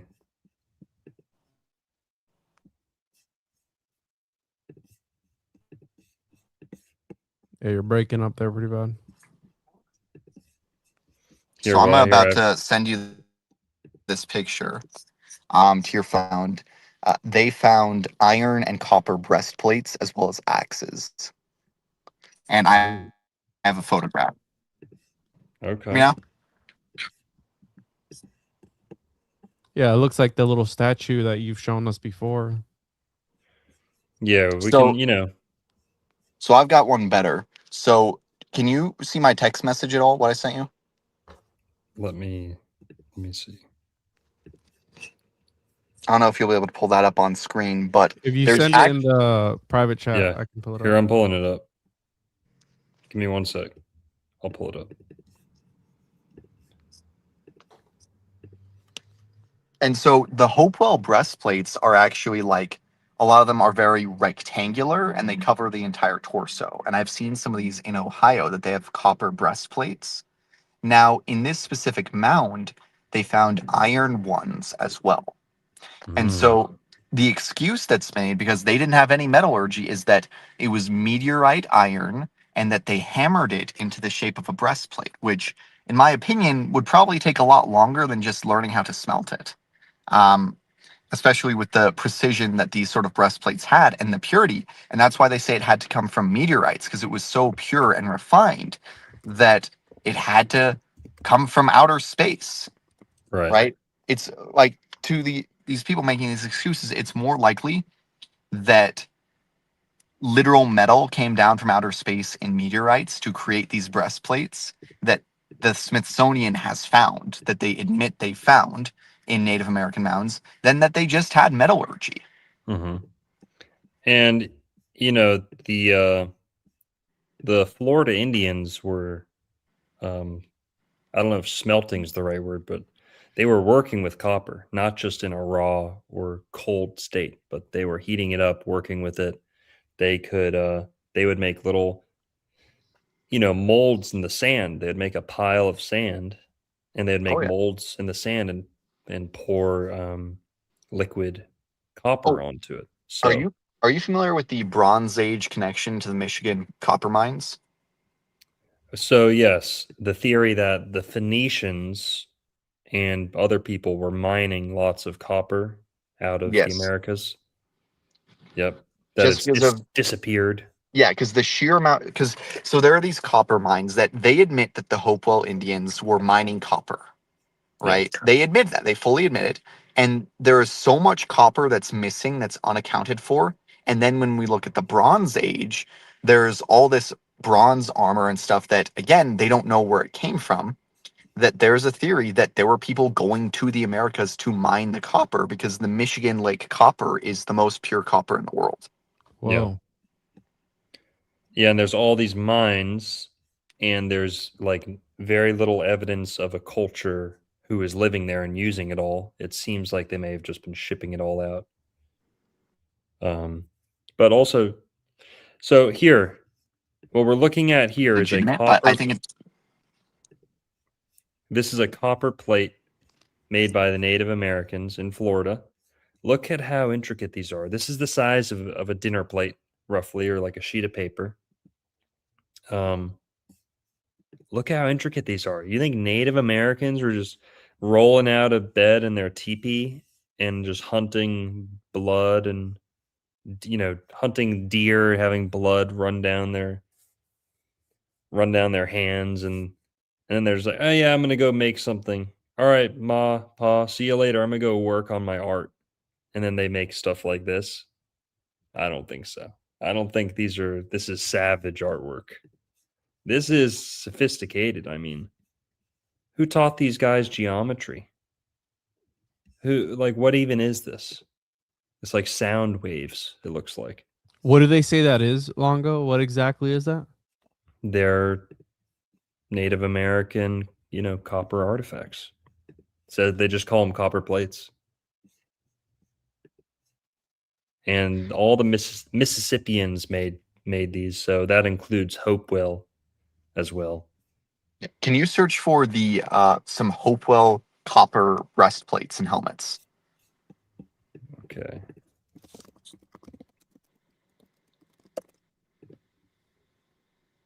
Yeah. So that's what it would look like. Is it was these big chunks. That one over on the right is the one that I always use the picture of and I always see. And they would string it through strings and tie it to them. And they also have these copper armbands and copper headbands. We even have photographs of some of these guys that they're unearthing in these mounds being buried with these copper helmets and copper breastplates on them. Mm-hmm. Right. And so in the North America, there was armor. They found iron and copper armor, and they'll argue that it's just ceremonial, but it's like, you're telling me these guys were smart enough to make metal ceremonial stuff, but they didn't think like, yeah, if someone's trying to hit me with something sharp, maybe I should like tie this to myself. Like it didn't even cross their mind, right? It's all pure ceremonial. Yeah, look at this. These are all Hopewell artifacts. Copper plates. So yeah, and these, this artifact alone is more sophisticated than anything the Native Americans were making when Columbus showed up in Florida and the Caribbean, The Hopewell had a degree of civilization that was like the Romans almost, they were.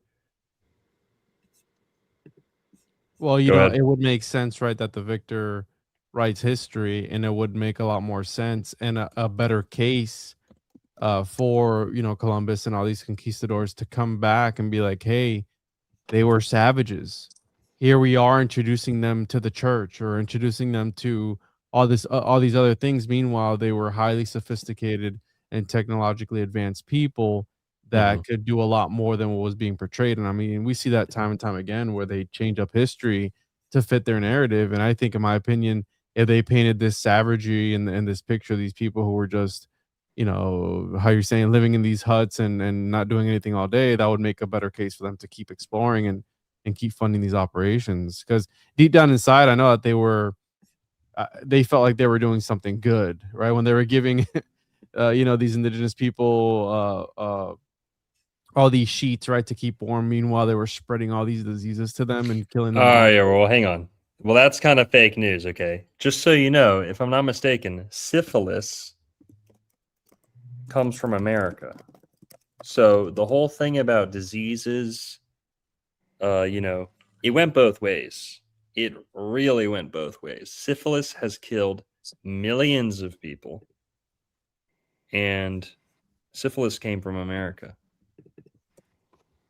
So it went both ways. But all right, tell us about the blankets, Juan. Tell us about the blankets. Hey, I'm just following mainstream history, okay?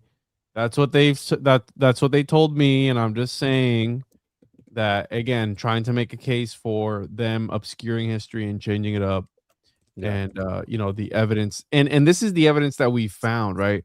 Imagine all the things that we haven't found that would show the true story of how things were back then. Oh yeah, Mhm. and I'm pretty sure that people aren't allowed to excavate Native American mounds now, and we've done like maybe 5% of the archaeology on them. They can build Maybe. golf courses on them, though. Oh yeah, I've been to that golf course in Ohio on the Newark earthworks, and there's a big old golf course on them. But I did send you something interesting if you want to play it in the chat, where it was made by a guy I know who goes by Ancient Answers, where it's Tucker Carlson talking about the Native American mounds and like how there were massive civilizations in America that people didn't have an explanation for. And it was an LDS content creator who made this. And so, obviously it's painting it in LDS light, but I really want people listening to this to be like, hey, even if you don't think the Book of Mormon's legit, there's something going on in America that's unexplained. Right.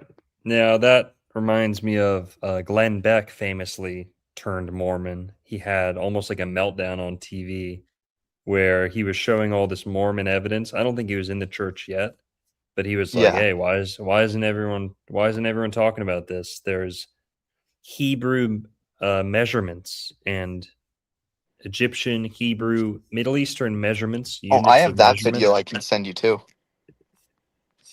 Yeah, it's posted on our Instagrams. We collaborated on that thing, I think. Oh yeah, we are One of those collaborating clips. on that one. Mhm. Yeah, yeah. Here, I'll send that. So the first one is the Tucker Carlson thing. The second thing is the Glenn Beck thing. Mhm. One Wait, second. would you say Tucker Carlson's a Mormon? No, right? No. No, but he was talking about the Hopewell stuff, trying to figure out what's going on. Mm. And Glenn Beck, who's a little bit like Tucker, not really, but Glenn Beck went on Fox News. I think it was Fox News, and he was Yeah, and this is basically, how he got fired from Fox, right? I think so, something like that. He was showing all these earthworks. These are geometric earthworks from like the Midwest, Ohio, all around there. And a lot of these earthworks they're geometric. So you see shapes like this, like hexagons, octagons, circles, all that. And sometimes they go hand in hand with the pyramid mounds, but they're a little different. They're more or less just like a ridge or like an outline. Well, not only And that, they had buildings on them made of wood.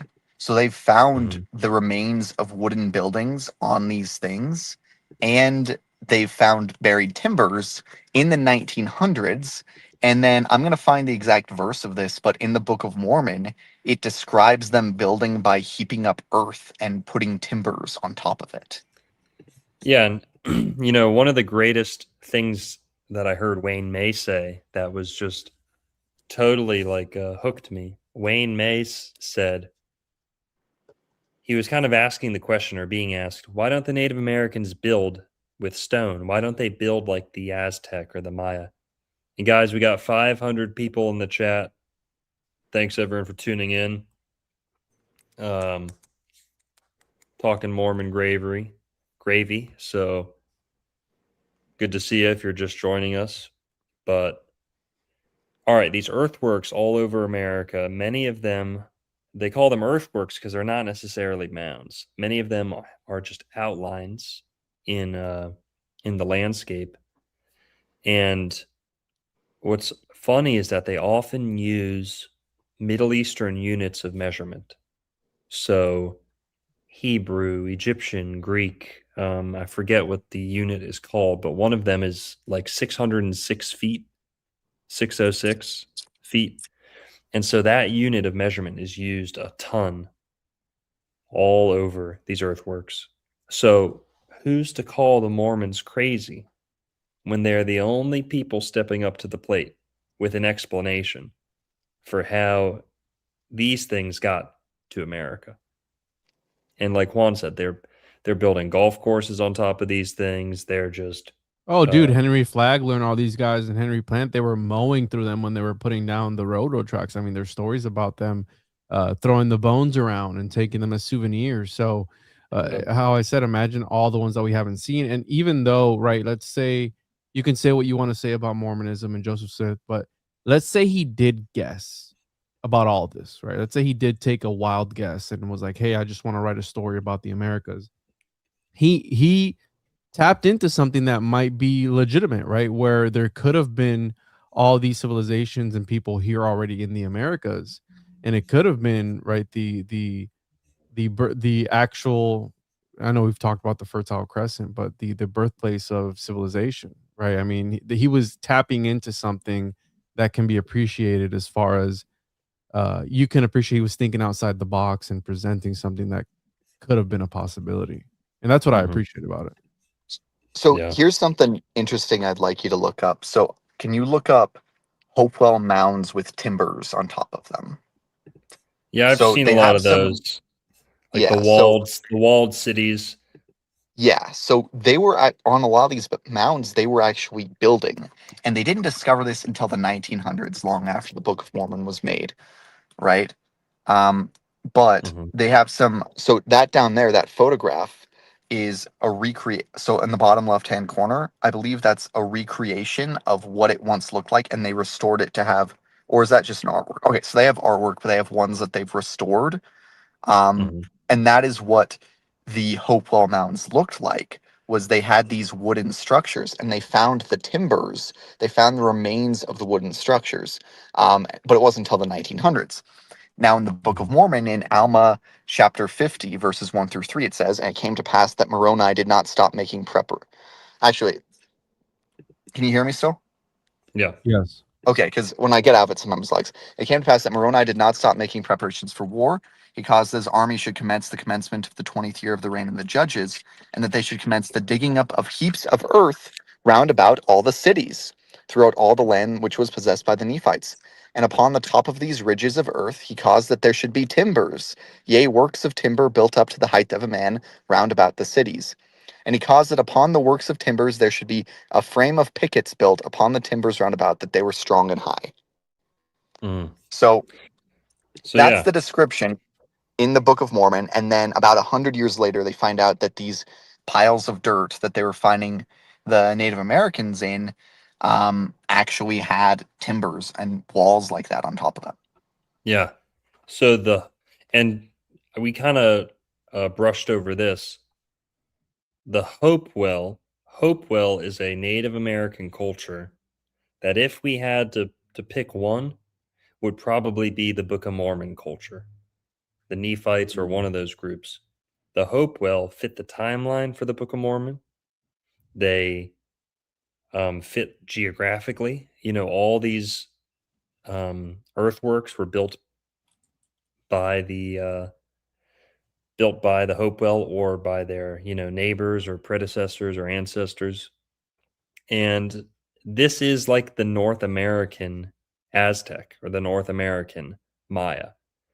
But people say, as I was getting to earlier, well, what about the stone cities? What about the castles, the towers, um, the cement, right? And people, because a lot of that's mentioned in the Book of Mormon, and people will scoff and say, well, there's none of that in America, so don't even bother to. Well, the Wayne May said something genius. In Exodus chapter 20, he explains. Wayne May pointed this out to me, or through his video. I learned this. Exodus chapter 20. Juan, can you pull up Exodus chapter 20? Chapter 20 in the KJV. So he explains the Native Americans in North America, while some people may think, they were too stupid, too savage, too primitive to build out of stone, to carve, to stack stones on top of each other. How smart do you have to be to stack stones on top of each other? Right. I guess much of Africa hasn't made it around to that stage of evolution yet, but Native Americans are perfectly capable of stacking stones together. There are stone forts and stone monuments around the United States. Like in Tennessee, they have Yes. the stone grave culture, the stone tunnel culture. Have you But have you heard of the Old Stone Fort in Tennessee? That one? yes, now Okay. there's in Exodus. Thanks, Juan. Let's read this. Go down to verse 20 or 23, around there. And can you zoom in a little, please? On 20, Exodus chapter 20. what verse? Go down a little more. Um, Yay. I got yay in here. chapter 20, or verse 24, it starts. So, an altar of earth thou shalt make unto me, and shalt sacrifice thereon thy burnt offerings, and thy peace offerings, thy sheep and thine oxen, in all places where I record my name, I will come unto thee, and I will bless thee. Scroll down a little more, please. And if, go up a tiny bit. And if thou wilt make me an altar of stone, thou shalt not build it of hewn stone, for if thou lift up thy tool upon it, thou hast polluted it. Verse 26, neither shalt thou go up by steps unto mine altar, that thy nakedness be not discovered. So in this chapter, in those 3 verses, yeah, leave it right there, Juan, that's perfect. 24, 25, and 26. Exodus 20, verse 24 through 26. We see the explanation of Native Americans may have had a religious inhibition, a religious, a taboo, a superstition against building with stone. Okay. Mm. They may have been religiously motivated not to. In fact, their version of a religious building, the mounds, largely line up with ancient Israelites. People think of the temple when they think of ancient Israelites. Well, actually, the ancient Israelites made mounds as well.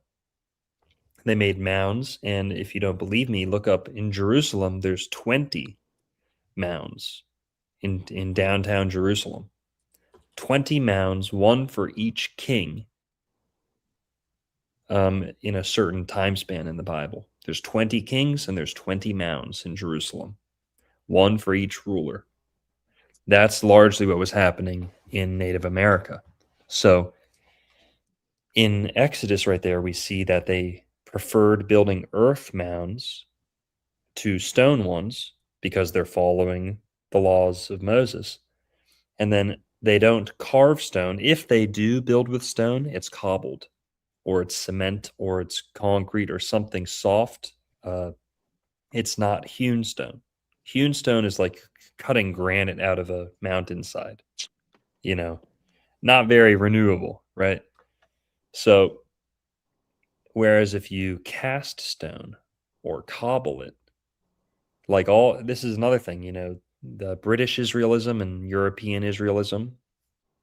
In Ireland and Britain, they don't build with hewn stone much either.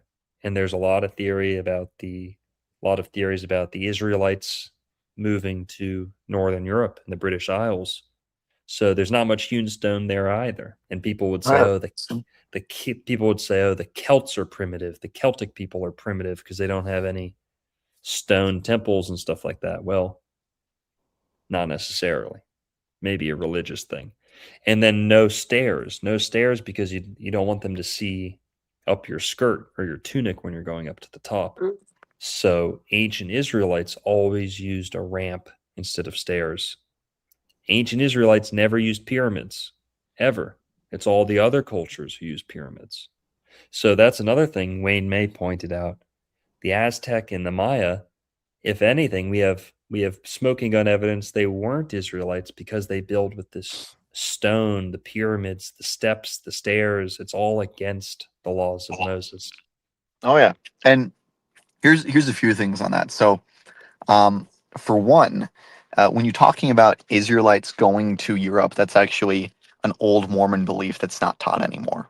So, the earliest leaders, they believed that they were descendants of the lost tribes of Israel. They believed that they were descendants of the tribe of Ephraim. Mm-hmm. And a lot of them believed that they were direct descendants of Jesus Christ as well. Mm-hmm. And so there's books written about this, about Mormonism's Holy Grail bloodline. And if you actually look at what Joseph Smith was trying to do, he believed that there was going to be a literal kingdom of Israel, kingdom of Zion built upon the American continent. Yeah. Yep. And Columbus was trying to do the same thing. And also the Mormons are all into the DNA and genetic research and, ancestry, because they're trying to find something, right? Find some hidden bloodline or find some hidden chosen one, like the Assassin's Creed games or some shit. Oh yeah, I mean, I'm actually doing a series of videos about this stuff. I've taken a pause from it that I'm calling the Lord's Strange Act, where I always tell people this, and you guys can remember this. The world is going to be surprised about how important the Mormons were and how much they got right, but the Mormons are going to be surprised that they weren't as important as they thought, and they weren't important for the reasons they thought. I always say that to people. Because I've been doing all these videos, for example, just exposing corruption within the church, and I've seen a lot of evidence that it runs a lot deeper than what I presented.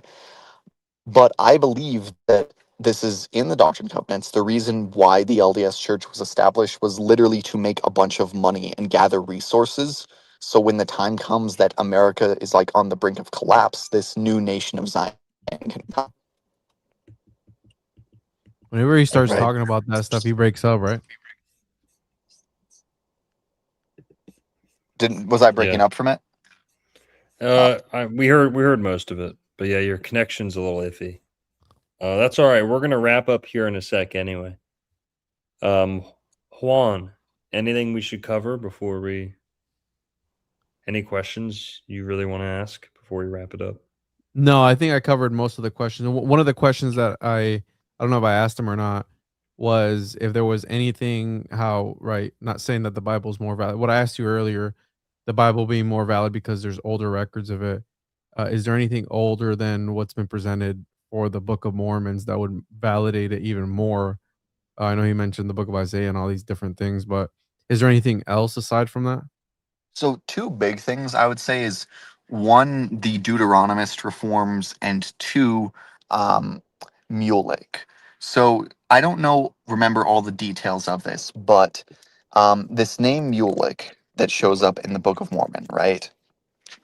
There is basically an artifact that was found, and you guys can look up the exact details of this. It was found in the Middle East. Search for Mulek stone, Mulek artifact. Yeah, so um, they found this that there was a seal found in the Middle East that would have been on the route they would have taken for the Book of Mormon, and the seal in Hebrew, it's from the right time period, says Mulek, the son of the king. Um, and so Joseph Smith, I guess he just got really lucky guessing the name of this son, this lost son of the king of Israel. Um, and so, and someone's saying to ask me about Brandon Biggs. Ask what about Brandon Biggs? 'Cause I love Brandon Biggs.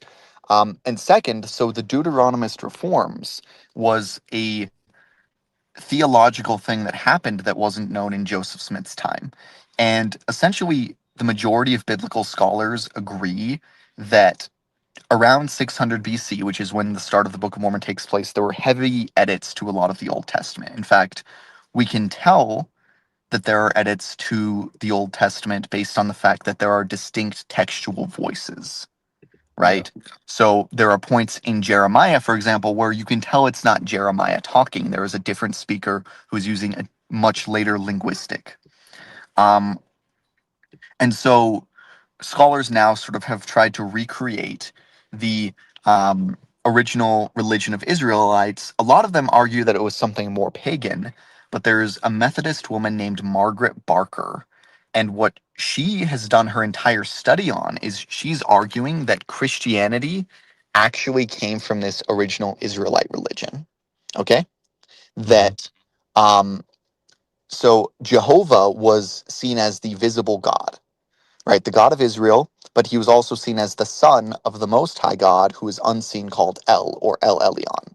Right. And we have in the Dead Sea Scrolls like evidence of this. And there is a lot of symbolism and stuff that Margaret Barker goes over. And then Margaret Barker, she has all these Mormon people contacting her, and she's so surprised. She's like, why are these Mormons liking my research? And she reads the Book of Mormon and she wrote a whole article about it. And she's just shocked about the sheer amount of symbolism that is in her studies and how it lines up exactly with what she believes was happening with the Deuteronomist reforms. Not only that, the Book of Mormon teaches something that's quite controversial to most of Christianity, and that is that Jesus Christ was taught about by name in the Old Testament time, right? And what Margaret Barker also argues is that the Deuteronomist reforms erased the identity of Jesus Christ, which was known. She argues that they knew the Messiah would be the Son of God, that he would be Jehovah manifesting in the flesh.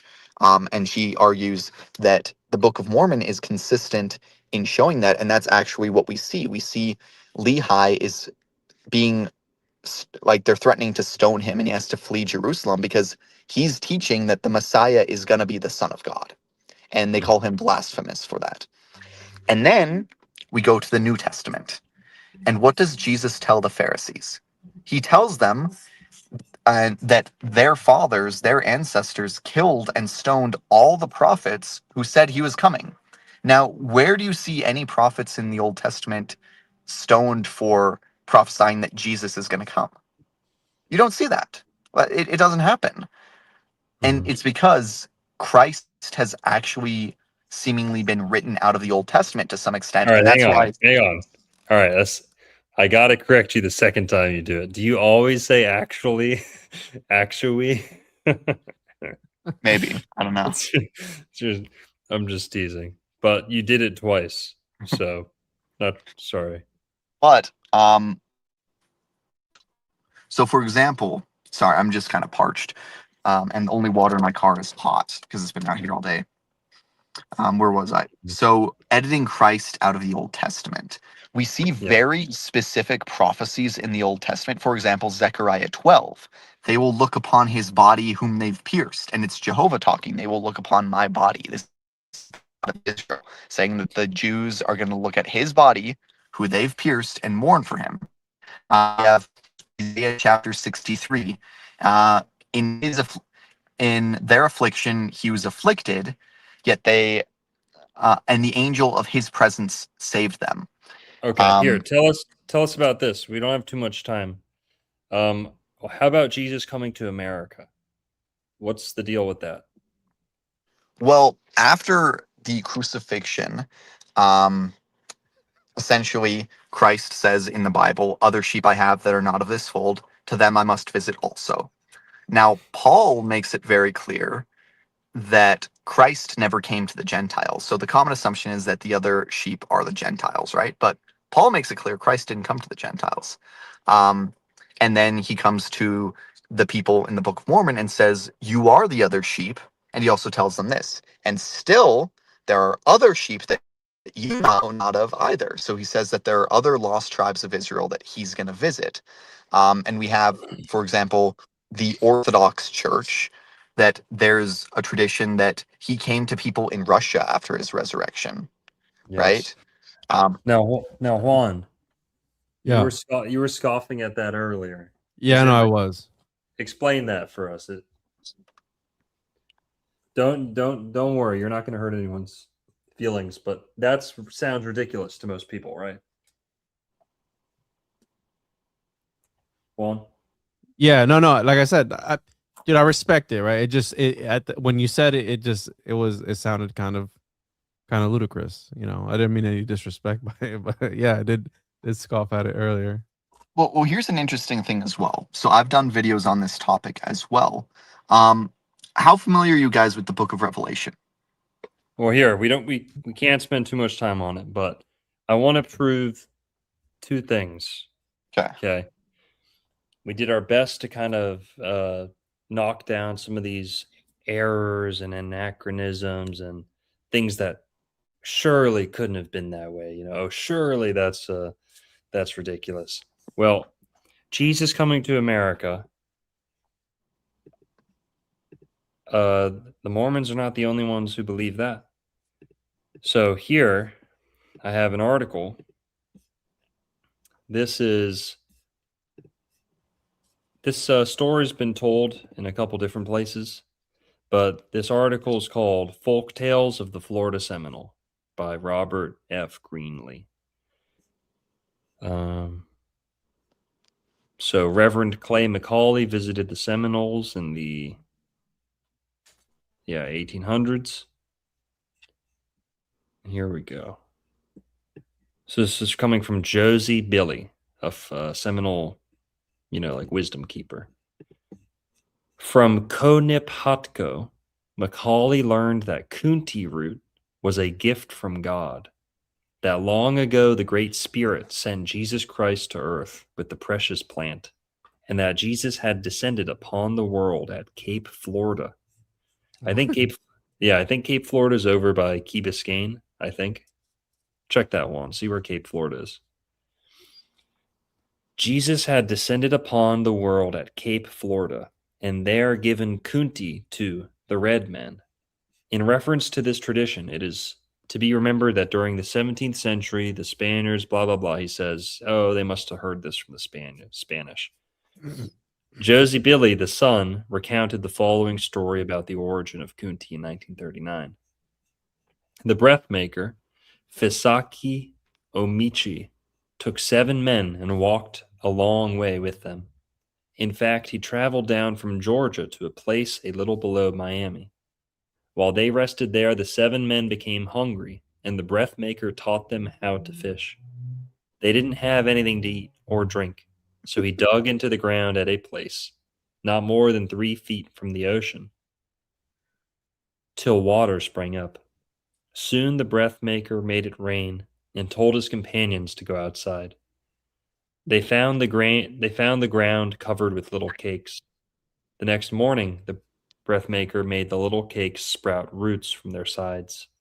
This was the kunti plant. So kunti, which is like their number one food, it was like the manna of the Seminole Indians. They made a cake out of it. They say it's toxic today. They won't let people eat it today. They say that Jesus gave them kunti, their number one food, like manna. It's like their manna. So this is the Seminole Indians talking about Jesus appearing to them. Well, I've got another pretty cool book. This is called He Walked the Americas. I was about to bring up that book. This is by Taylor Hanson. I don't know if he was Mormon. Was he Mormon? To my knowledge, I he thought it was a not. she, but I'm not 100% sure. So I It could know be a she. Taylor Hanson was not Mormon. I don't know if it's he or she either. I thought it was a she when they wrote this book. So they were, because I have that book as well. They basically went around talking to Native Americans and they was about this great prophet or this great peacemaker of the You're story. breaking up. You're Hear me? breaking up. I'm Yeah, back. can you go back like 15 seconds? Okay. Can you hear me better now? Yes. Yeah. Okay. So Taylor goes around interviewing different Native Americans about their traditional stories and finds that they all have similar stories about a great peacemaker or great prophet or a god, they called him, that was among their people. And a lot of these stories actually include him having scars on his hands or holes on his hands. Um, Whoa. and this guy that they called the Great Peacemaker, that's the most common name, went around performing these miracles, teaching things that sounds like stuff Jesus would say, and saying that one day he was going to return to them. And that's what the traditions about this great prophet or great peacemaker says, essentially. And this lady, I believe it's a lady, could be a guy, because I actually haven't seen a It picture. is. I've just read the No. book. So it's a girl who pretended to be a man, which many women did back then. Okay. So she actually, before she died, she ended up converting to Mormonism after she wrote this book. That's my understanding. So she wrote this book, He Walked the Americas, first, and then she became a Mormon later. Okay, Damn. So interesting. Jesus was a Floridian first before anything, bro. Yep. That's, Exactly. yeah, and keep it Hey, if game. if Adam's from Florida, Jesus has to come to Florida too. Okay, I mean they're the same. He's the second Adam. Yeah. So, all right. So we showed that not just Mormons, but the Seminole Indians of Florida, who are not in this book, by the way, they're mentioned in this book, but that story's not in this book. By the way, what copy do you have of this book? Is it I this have one? one. No, it's not that one. It has like a drawing of him on the front. So this book, the one in my hands, is worth $800 because they're so rare Wow. and hard to acquire. And we have 2 copies. Shout out the The dancing elephant. the illustrations in this are amazing. The printing technique that they used for the colors is really cool. It's from the 60s, book from the 60s. Let me show you a better illustration. Yeah, that's nice. Yeah, this book's really nice and full of proto-Mormon gravy, or you said she maybe became a Mormon later, but Yeah. yeah, everything I saw said she was not Mormon, and the Mormons were just, people thought this was written by a Mormon. But all right, one last thing. The last point is, Wayne May, he points to the Apalachicola River. How much do you know about the Apalachicola River? Have you Not a gone lot. into this? So that's the river that Wayne May says the Nephites sailed up into. He says the archaeology of the Hopewells starts in Florida and then moves up to New York. That's like the perfect, Book of Mormon timeline and geography. Let me pull up in this map. Sorry, one sec. So this is the Apalachicola River is a major river near Tallahassee, Florida. It's in the panhandle of Florida, not the peninsula. And it's here that E. Calloway, Florida's 1936 Republican candidate for governor, he claimed that the original biblical Garden of Eden was right there, where Alabama, Georgia, and Florida meet. The FAG border. Yep, Florida, Alabama, Georgia, the FAG region. And that's right here. So that's the Apalachicola River in green. And the Chattahoochee on the left, the Flint on the right, and then there's two more rivers in the middle. He said these are the 4 rivers of Eden. And the Apalachicola, the Welsh name for the other world, the Welsh name for Avalon or paradise was Appalach. Appalach. So here's a question: was he Yeah. someone who was like channeling this information, John B. was, or was he just like, Yes. an archaeologist? Yes. So hang on. You broke up a little bit, but you asked, did he channel this information kind of like John D? Yeah. Yes. He didn't just Okay. suspect this. E. Calloway was initiated into what he called, you're going to like this too, the priesthood of Melchizedek. Mm. And to him, the priesthood of Melchizedek was a group of like, it's almost like the White Brotherhood or like the White Hats, the good guys in Yeah. the world, the people who reincarnate over and over to help mankind. Okay. And he basically was initiated into this by this guy named Dr. Brown Landone, another Florida mystic, who taught him this technique of numerology using the numbers 1, 4, and 7. He could test the validity, the veracity of any statement or any theory, according to him. You didn't tell me this about this guy, bro. What? Oh yeah, well we'll get into it next episode. So Calloway, This is very interesting. It's exactly what I Yeah. believe the priesthood of Melchizedek actually is. yep. Dude, well here we'll go schizo on it off stream.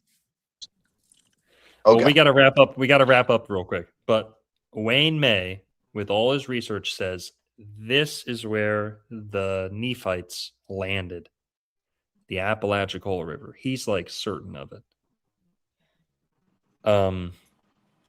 He doesn't know like everything about. He doesn't, to no fault of Wayne, he doesn't know like everything there is to know about this river because I don't think he's ever talked about E. Calloway saying this is the Garden of Eden. Wayne May talks about how there were honeybees here. If there's one place in America that there was evidence that bees were, it's here. One of the most famous types of honey comes out of this area called Tupelo honey. Juan and I did an episode on the bee movie, the Yuli's Gold, the Tupelo honey movie. Mm-hmm. But basically, what are the odds that E. Calloway is saying Noah left this area in the ark and then went to Eurasia, and that the Garden of Eden was also here, and that Adam had to build the ark here because gopher wood only grows here. And that's the Apalachicola River. It's on the same latitude as Jerusalem. That was significant to him. 31 degrees latitude north. What are the odds that Callaway points to that spot? He passes away. People kind of forget about his theories. And then these Mormons, being led by Wayne May and some others, are pointing to the same exact river, but it's almost like the same story flipped. Instead of taking the ark from America to Eurasia, they took it from Eurasia to America. And instead of departing from the Apalachicola, they arrived there. Now, if either are true or if both are true, isn't that extraordinary that they both chose this one river in Florida that no one's ever heard of? Isn't that crazy, Juan? Yeah, that's wild, bro. I know you're giving me extra background information on this guy that I didn't know, and it's pretty interesting. Yeah. Now, there's one more thing we got to talk about. Chad, can you hear me? Did he leave? I think you're He's muted. muted. So, Will, say something when you get a chance. But all right, I'm going to try and search for this. So, E. Callaway spent decades trying to prove the Garden of Eden was in North Florida along the Apalachicola River. It's the only place on earth gopherwood grows. They have most of the plants necessary for the Bible. Like all the plants named in the Bible, literally all of them grow in that Apalachicola area except the pomegranate. Like 99% of them. The exceptions are very few. And it's pretty much only the pomegranate that you can't find there. Now, also, E. Callaway, when he was, about to die, basically, like 70s, 80s, he sold this area. He bought a lot of land and then he sold it. So he bought a lot of land in the Apalachicola area, held on to it for a couple of years, and then he sold it to the richest man in America, John Klug. I told the story before, but real quick. John Klug, richest man in America, heard about Callaway's theories, saying the Garden of Eden's in Florida. He said, that's BS. John Klug was a devout Christian. He thought this was heretical. He thought this was anti-biblical. So he hired a team of experts to disprove Callaway. After months of searching and him funding their research, he had enough money. He had money to spend. He was dumping money into these researchers. The same way John Rockefeller hired researchers to go find the best place on earth to live to 100 years, and they chose Florida. John Klug's team came back to him after a couple months and said, Mr. Klug, we're sorry. We're sorry to inform you. We actually can't disprove Callaway's theories, and he actually has more evidence in Florida than they do in all the Middle East. Richest man in America hired a team of experts to find that out. And John Klug immediately bought the Garden of Eden in Florida. He was convinced. That's all the convincing he needed. He hired the world's best experts, and they came up empty-handed. Meanwhile, Callaway's overflowing with evidence. John Klug bought the Garden of Eden and held on to that for about 10 years. And then who bought the Garden of Eden? Can you guess, Juan? The Mormon Church. The Mormons. Exactly. Yikes. And who's the largest private landowner in Florida today? Mormons. I think they own up to 3% of the state. Something like that, yeah. So how about them apples? How about them Apalachicolas? Them golden apples. Yeah. What do you think about that, Chad? I mean, I'm convinced. So technically the Missouri thing comes because Joseph Smith says that Missouri is basically where Adam died, right? But I don't think it's specifically that Missouri itself was the Garden of Eden. It's that this continent was the Garden of Eden. So Okay. And also, if we want to kind of stretch things, all of the United States, all of North America was originally known as La Florida. Like that's the first name given to all the United States, La Florida. If you believe in like Pangea, Florida is actually the connecting piece that linked set North America, South America, Africa, and Eurasia. They all meet at Florida. The And so- phallus of the states. So there's someone who keeps asking there, or maybe it's a couple different people, what my channel is. I don't have my own channel. I'm a frequent guest host on a podcast called Zion Media, so I do my own videos on there. And I have my Instagram, which is just Latter Day Chat, if you want to pull that up. Yeah, we'll pull up your Instagram in one sec. All right, this is the last thing I wanted to show you. So I was wrong. It was actually donated to the Mormons. Pretty interesting. Well, out of all people, right? Eden Tract is donated to the Mormons. The Garden of Eden is now owned by the Mormon Church. The 1,200-acre tract of land just north of Bristol and Liberty County, known as the Garden of Eden, has been donated to the Mormon Church of Salt Lake City by Mr. and Mrs. John W. Klug. The acreage became known as the Garden of Eden a few years ago, mainly through the efforts of E. Calloway, of Blountstown. I see that word so many times, I still don't know how to pronounce it. Blountstown attorney. So blah, blah, blah. Noah, the Ark, all that. Isn't that incredible? Quote unquote donated, right? We don't even know what happened behind closed doors. Did they teach you that in Mormon school? They did not. No. So I don't know. The Mormons might think it's in Missouri, but it seems like they're hedging the bet here. Seems like they're pulling an old Rothschild, betting on both sides, right? Like, yeah, we think it's Missouri, but just in case, we're gonna have this one too. Cover all the bases. Exactly. All right, man. So there's our that's the whole spiel. Now let's go to your Instagram so the people can keep up with you.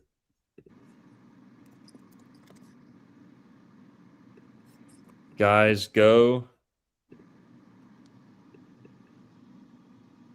subscribe, follow Latter Day Chad on Instagram. That's how you can keep up with Will's research. Thank you. Yeah, man, you're welcome. Thanks for joining us. Thanks for giving us The gravy. the insights we need. Well, who you should definitely have on is Wayne May. And I know I put you in a group chat with him, but that guy, like, he'll take like days to reply to me with stuff. So I was trying to get him to come on this. But if you could get Wayne May to present his stuff on here, as well as this Ojibwe guy I know, Brian Utanen, that would make a great video. All right, I'll talk to that other guy too. I'd love to. All right, bet.